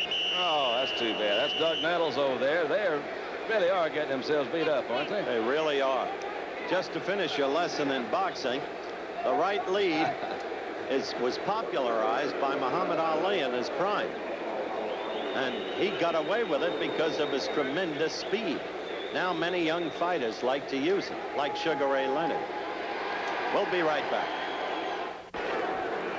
Doug Nettles, the shaken-up Baltimore Colt, has left the field under his own power. Appeared to just have the wind knocked from him. They've also been informed that D.D. Lewis of the Cowboys and Ron Lee of the Colts have both been ejected from the game for fighting. 2nd down and 12 for Dallas. Ball on their own 27-yard line. Back. Dumps it to Dorsett. And Dorsett is on his way again. Sanders Shriver had a shot at him for a loss, and Dorsett just shook him off like he wasn't even there. He almost looked like he just mis-aimed at him. He aimed where he thought he would be, and maybe most folks would have, but Tony can just accelerate so quickly, he was behind him. Well, he wasn't even looking at Shriver, and he gave him a move, and Shriver missed. And another player is down. This time it's a Cowboy. Uh-oh. That's Burton Lawless. Dorsett short of the first down by about 3-4 yards. The last graphic we showed, I think, expresses the total dominance by Dallas. The last 4 times they've had the ball, they've scored 4 touchdowns. 28-0. And Dorsett putting on quite a show for national television. 107 yards receiving, 96 yards rushing on 8 receptions. 5:11 remaining in the third quarter. It's all Dallas thus far, and we'll be returning to Texas right after this. Burton Lawless, left guard and messenger man for Tom Landry tonight, is all right. Like Nettles a moment ago, Doug Nettles of Baltimore apparently just had the wind knocked from him. And Roger Staubach drops into the shotgun. 3rd down and 3. The ball at the 35-yard line. And Preston Pearson, as he always does, is in there on the passing situation. He's number 26. There he is. Oh, what a move. What a move. Whoops. Lost something. Found it at the 46 for a Dallas first down. Now, Don, you know what Pearson's in there for. Frank called it in advance. Why isn't there better coverage of him? Well, they got so many others that can do the same thing, but he just happens to be the one that's been open. There's a lot designed there. It's awful hard to cover. They're just, Roger, again, had good protection, so you start right there. Pearson's got that instinctive, or just had the instincts to know where these people are, and he does have a way of getting open. We were talking here while on the commercial. Danny White played some in the preseason. If Dallas has a weakness, I think it's the possibility that Roger Staubach could get hurt this year. So they should be playing Danny. Well, I'm not saying they should. I'm just saying when you look at their strengths, we've talked about, you know, that it's pretty hard to find weaknesses. Roger is 36 years old, and he is in good shape and all that sort of jazz, and he's having a good night. They want him to play a lot in preseason because the preseason was shorter. Danny White, I think, could be a real key to the overall success of the season, along with second year Glenn Carano, another quarterback out of University. They're high on him, too. Very high. But you make a good point. I think we'll see White if Dallas scores again. Illegal procedure. It's first down and 15. Dorsett. Oh, watch out. Gosh, how can he do that? How does he know? He could do it. How does he know? Doug Nettles will try and catch him. He got him. And he does, but not until Dorsett rambles all the way down to the 8-yard line. And you're looking at a very special football player. You really are. There's no question about that. Everything he did at the intercollegiate level, he is proving he can do at the professional level. But he go against the grain right here. That's it, Frank. It's not designed there, and that's from there on is Tony Dorsett. Now, from about that first 5 or 6 yards, it was a whole team thing. Boy, to have a guy like this on your side just really makes all the difference. Keep him healthy. Johnny Majors, if you're watching tonight, what you have wrought with that young man. He wrought a whole lot for Johnny Majors. Yeah, he sure did. 51-yard pickup, and he continues to pile up the statistics. They're almost incredible at this point. First and goal, the ball at the 8-yard line. He's got 254 yards of offense as we look at Doug Dennison giving Dorsett a little bit of relief. 147 yards rushing on 15 attempts. 3 receptions, 107 yards, 1 touchdown. This little man. And a partridge in a pear tree. That's not bad. He could produce that before the night's over. Second and goal, the ball at the 2-yard line. Well, you may not like the score if you're still with us, but we hope you are. But you're watching some rather incredible individual performances tonight, mainly by number 33, Tony Dorsett. Dennison battles over the right side. Mike Barnes, with a lot of help from his friends, puts the brakes on as Dennison gets to the 1. It'll be 3rd and goal. 16-game season. Let's assume he averages 150 yards per game. All right. That's 2,400 yards or thereabouts. Right? Yeah, that's somewhere close. I'll take your word for it. What does he do? Get a record with an asterisk next to his name, a la Roger Maris? No. They've already settled that. They've said that, it's whatever goes, it goes. Well, Jim Brown did his in 12 game seasons. The 3 setbacks are in there. Alois Blackwell, a rookie from Houston, is in there. Gets the call. No, Roger hit the ball and dumps it off. Oh, that's nice. Jay Saldi, the tight end, foul back. Nifty piece of work. Put it into Alois Blackwell. Pulled it out. Saldi all alone in the end zone. Dallas touchdown. That was nice. Well executed. Again, very difficult to defend against. A lot of pressure on that defense. Good fake by Roger. Slight roll. He could have walked that one in. Being a good quarterback that he is, let's get another. About all that's left of this game, Don, is to see if we have the most lopsided score in the history of Monday Night Football. Septian helps out that effort. Adding one more, the Cowboys lead 35-0. We're getting close. There was a night down here in Texas when the Cowboys played St. Louis. The Cowboys had been favored. St. Louis won it 38-0. I still don't believe that. It was a memorable night because of the discomfiture in the booth of Mr. Meredith. But now there is only pride in his former teammates, as it's clear the prestige, the tradition he left behind him has finally been captured by the current team. They've really done a lot with what I left them, didn't they? These guys just took off and did a good job. They still haven't finished this stadium. Look at there. The Cowgirls performing, and they have set off a trend in the National Football League that swept around the entire league. Only a few teams don't have cheerleaders anymore. The Ring of Fame, I think they call it, don't they, Don? There's 4 Cowboys up there. Don Perkins, Bob Lilly, Chuck Howley, and Don himself. Ring of Honor. That's it. Ring of Honor. Ring of Honor. Yeah, you fall into it. That is nice. 2nd and 6.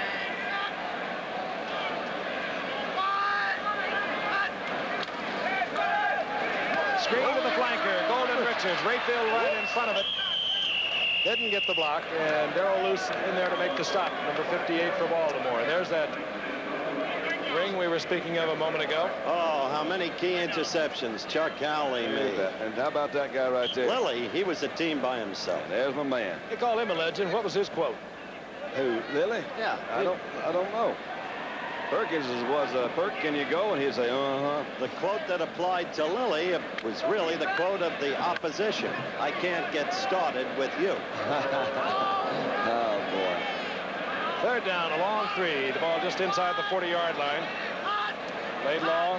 They can run off of this. This is Preston Pearson. And look at that interference out there. Oops. Flag is down. Pearson is down at the 30, has the first down, but a flag is down. Looks like Herbert Scott's slow getting up, too, Frank. That was... I think the call will be against Herbert Scott. They call it off. Those were tough days, Don, when you started out with these Cowboys. It's great, to swap those old lines now, Frank, because it does get tougher and, as the time goes on. But it really was fun, too. I think to be a part of the whole organization from the beginning was a lot of fun. Because we had some real characters down here. Holding, and we are having a little bit of a problem with Tim Tunney's radio mic. May have gone out since he turned boxing referee.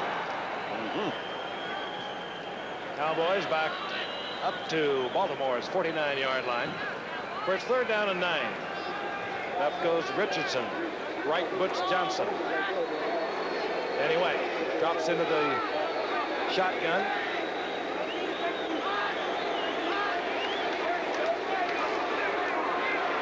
Screen again to Pearson. Ah, boy, Joe Irvin almost got out there, but just one step behind him, couldn't quite make it. 1st down, Dallas. That's amazing, isn't it? Just keep rolling right along. I'd like to draw to that pair, wouldn't you? Yeah, that's not bad, is it? John was making a point about Ermal Allen as we look at this in replay. Little quick screen pass. Howard is just a flip out again to Pearson there. That's the guy you've been talking about with his elusive moves, and he does have them. Kind of glides along. As the statistics man, by the way, Preston Pearson started with Baltimore. That's right. Then he was traded to Pittsburgh, and then he became the lone, at that time, non-homegrown member of the Cowboys. 1st and 10. Ball goes to Dennison. Didn't quite make it.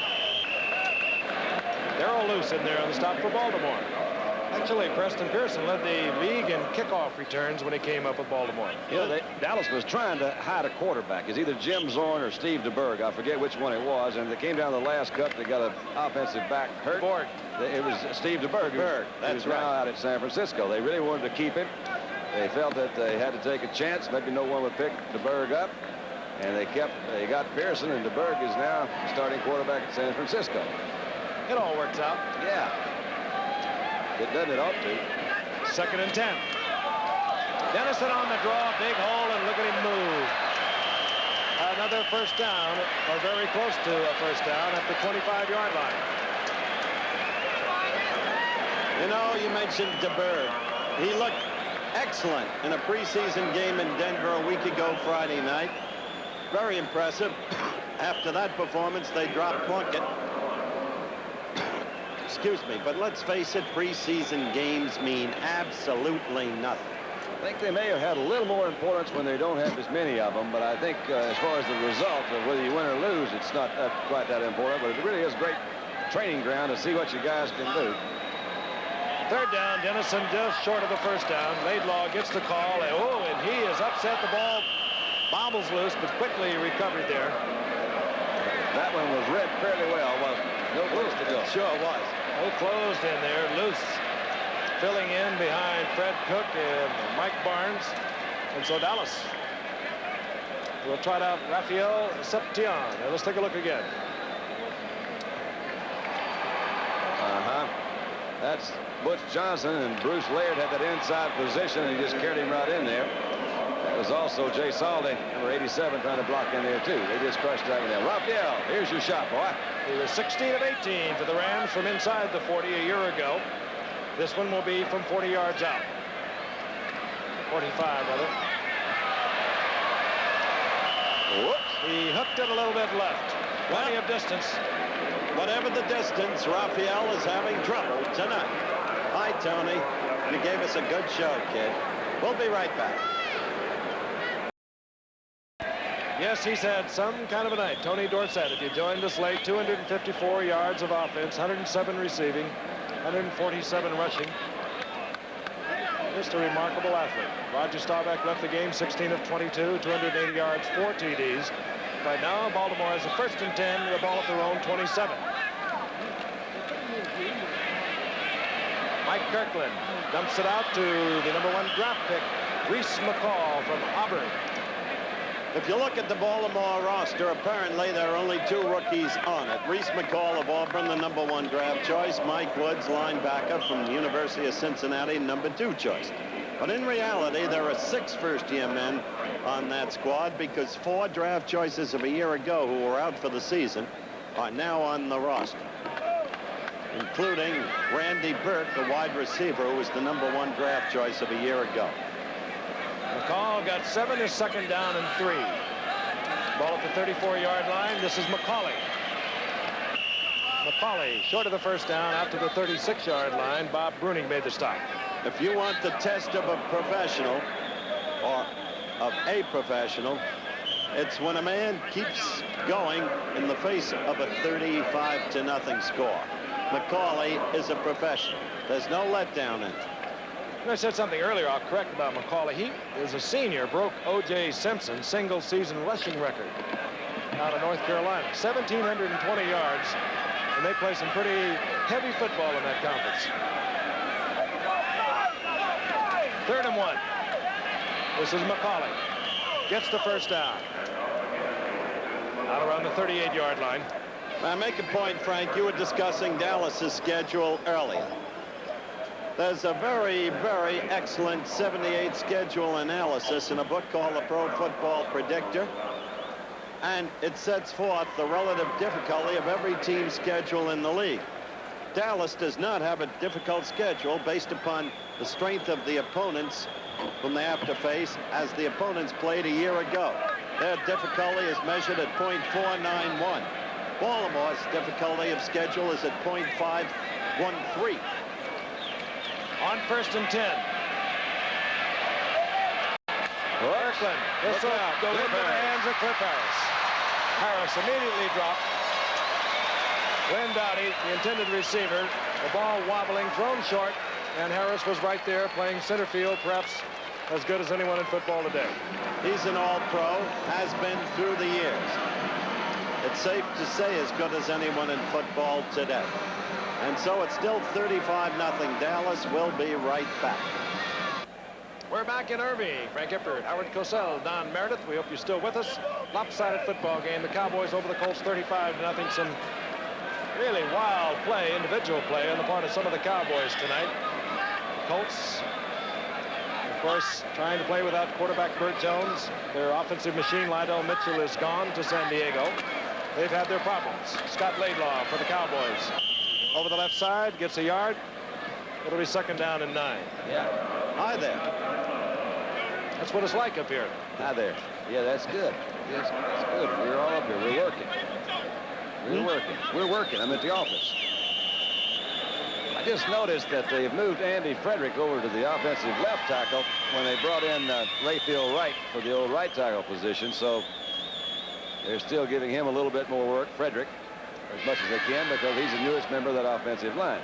It's a great kind of game for Dallas to open with, to be able to use so many players for a lot of reasons, but primarily they did have that short preseason that we talked about, so they've been able to play just about as many people as they would have in a regular preseason game. Irma Allen said, frankly, he didn't see a weakness on this Dallas team. Well, we'll pick up with that after Frank calls the play. 2nd down 9. Ehrman coming off on his own power, appears to be all right. Very warm night as Dennison gets the call, gets a couple of yards. It'll be 3rd down and 7. Back in 1972, the Miami Dolphins, with that extraordinary team put together by Don Shula, the so-called no-name defense team, went unbeaten. And many people conjectured at that time, as Miami was building the streak, that it couldn't be done. Then many people said, okay, he pulled a miracle. It'll never be done again. I know this is the first game of the season. I know Baltimore is a team riddled by injuries, departures, and all the rest. But such is the strength of Dallas that we may conjure with the notion again of an unbeaten team. 3rd and 7. Dallas at their own 28. Danny White drops into the shotgun. Going out over on the left side to Butch Johnson. He has it for the 1st down. Butch Johnson, along with Golden Richards, will see a lot less action this year because of the play of a sensational 2nd-year man out of Stanford, Tony Hill. And this is a good athlete you're looking at right here. He is a great athlete. Now, that ball was well thrown, too. They said, I'm just trying to check old White out there. The ball was right on the money. A deep sideline pattern, picked up the 1st down. But you're right about Butch Johnson. He does a lot of things well. It's great to have that kind of athlete that does the kick returns, can come in. He's an extra man. And so is that guy. Oh, boy, he is something else. Danny White had 10 attempts last year. Roger Staubach healthy, going most of the way. So Dennison, and look at Dennison. That's the kind of players they have on the bench. Down to the 35-yard line. 1st down, Dallas. Herb Orvis, acquired from Detroit by Baltimore, number 88, over there to make the stop. That's another thing. As you watch Doug Dennison, and Frank said it all when he said that's the kind of players they got on the bench. Look at him. There's a Laidlaw, number 35, that actually bounced him out. They traded Raymond Chester for Mike Siani, who had foot surgery, who had been a decent receiver with Oakland. But to trade Raymond Chester, Freddie Scott was traded to Detroit for Herb Orvis. Freddie Scott's a fine wide receiver out of Amherst, getting his medical degree at Johns Hopkins. Quick down on 1st and 10, and it goes to Scott Laidlaw. He tries the middle, gets 3 yards. It'll be 2nd and 7. The Scott trade was far more understandable, Frank, because Herb Orvis is a proven player, a past #1 draft choice for Detroit. He's out of favor in Detroit. He was an open recalcitrant. But he shores up the defensive line, gives them adequate reserve strength for Baltimore. What position is that? Recalcitrant. Recalcitrant. Not a bad word. That's a good one. I just wouldn't know if that's a weak side or strong side, recalcitrant. He was not truculent. He was recalcitrant. 2nd and 6. Wow. Scott Laidlaw gets a little exercise and moves down around the 30-yard line. Gain of 2. It'll be 3rd down and call it 4. A big night in Irving here, hasn't it? Scott Laidlaw, another Stanford product. His 4th year. Had a big year, as did Dennison in '74. With a 76, 424 yards. White on 3rd down, long 4. Oh, and Doug Nettles almost came up with the interception intended for Preston Pearson. It's a nice sign on the scoreboard. Happy anniversary, Marianne and Roger Staubach. Today is their 13th anniversary, and there is the sign. That's nice. It is nice. She's a nice lady, and so is Roger. Well, not Roger's a nice lady, but they're both very nice people. Well, the only thing we've got going for us now is the fact that Don Meredith's record still stands. He's the last losing opening day quarterback for Dallas. 48-yard field goal attempt. Rafael Septian. I don't believe it's to rub it in. It's just to test out this young man, see how good he is. They just got him on Wednesday. Well, that's it. All right. Now we got it. That ties the old St. Louis Dallas score at 38-0. So we are approaching the end of a not august evening. We'll be right back. It's not over yet. Anything can happen in a game of football, man. I'm telling you, not over the last whistle. By the way, when Dallas gained the 652 yards. Whoops. Attempt out to Marshall Johnson, incomplete. What'd you say? Stops the clock with 59 seconds remaining in the game. I was about to tell it like it was. Well, tell me what it was. When Dallas gained 652 yards, the quarterback was the angular youngster from SMU named Meredith. When did that happen? What game was that? I really don't know. It happened against the Eagles. We gained 600. Turn around and blush there. It happened against the Eagles. Shit. Wait, how much was it? 1966 against the Eagles. I only played 3 quarters. Really hot. 2nd down and 10. Baltimore trying to get the goose egg off the scoreboard. He's got a man wide open. Wide open is the big tight end. This game, there he goes. Reese McCall. You said anything can happen. Oh, he fumbled. It's covered by Dallas. Touchback. Didn't score after all. I don't believe it. Anything can happen. Yes, sir. For Mike Kirkland. In the carriage of that young man, Mike Kirkland. That is right. Reese McCall, the #1 draft pick out of Auburn. Put on a good show, got open, got to the goal line. Lost it just before he crossed into the end zone, or it would have been the touchdown. Let's watch again. Takes a while for these young guys to catch on to everything. He's got part of it down. You catch it, you run over that line, but the rest of it is that Mike Hegman that came in there? Who was that? Mike Hegman. Yes, sir. I'll tell you, that's really close, because all he has to do is break that plane of the goal line. It's 6. Well, he was hit first by 57. Southern. He didn't help him a bit. And here's a guy, Bruce Hutter, we haven't even talked about, another linebacker. And again, he's a good one. 47 seconds remaining. Quick handoff, Scott Laidlaw. It's a couple of yards up the middle. Again, reminding you that next Monday night, the Denver Broncos, winners over Oakland yesterday, go against the Minnesota Vikings. Minnesota getting in early trouble, losing to New Orleans yesterday. Hawkinson's going to be counting those Denver linebackers. Sometimes you think they've got 20 of them out there. Gradishaw, Tom Jackson, Rizzo, Swenson, they're everywhere. And, of course, next Saturday, college football, UCLA against Washington. UCLA, of course, tied for second in the Pac-8 last year. They have a good football team this year. That's Saturday, NCAA college football. And out comes Scott Laidlaw. Should tip off the final seconds, and Dallas will have a convincing win. And Tony Dorsett had an absolutely scintillating night. And Tom Landry wins his 13th consecutive season opener. We'll be right back.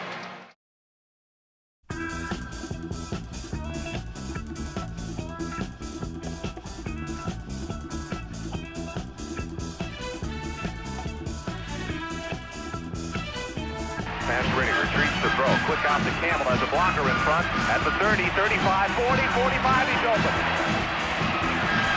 50, 45, 40, 35, 20, 15, 10, 5. Touchdown, Earl Campbell. Oilers lead it 6-0.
Richard Todd holds one back in the block. 4 on the back. Yes, sir.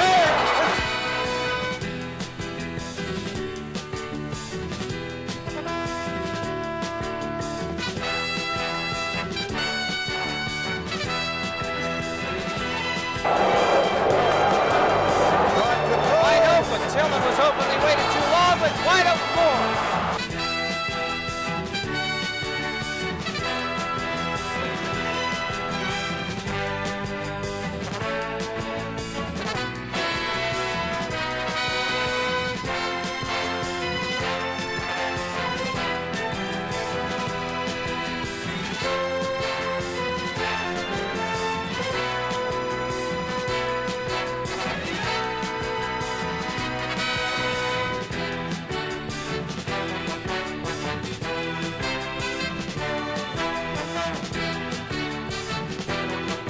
Plays as he completes. This is about a 3-step drop, set, and fire. You've got to put something on it down there, even though he isn't thrown that far, because you have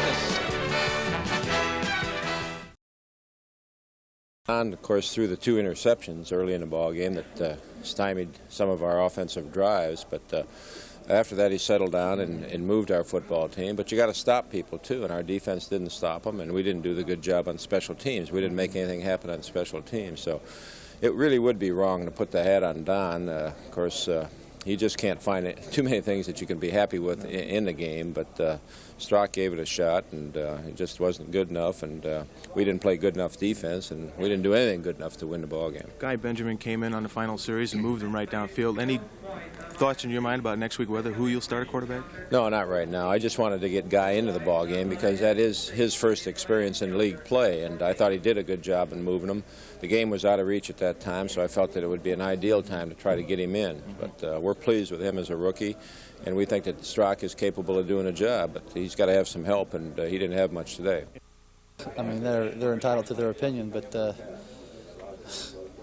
they scored 33 points. That's a lot of points to put on the board. And offensively, we had something going there in the second half, and just sputtered on us. So we ran into a pretty hot football team, and we staked them to a lead early. 2 interceptions led to 10 points for them anyway, and we were just fighting uphill from then on. Did they do anything defensively that surprised you at all? No.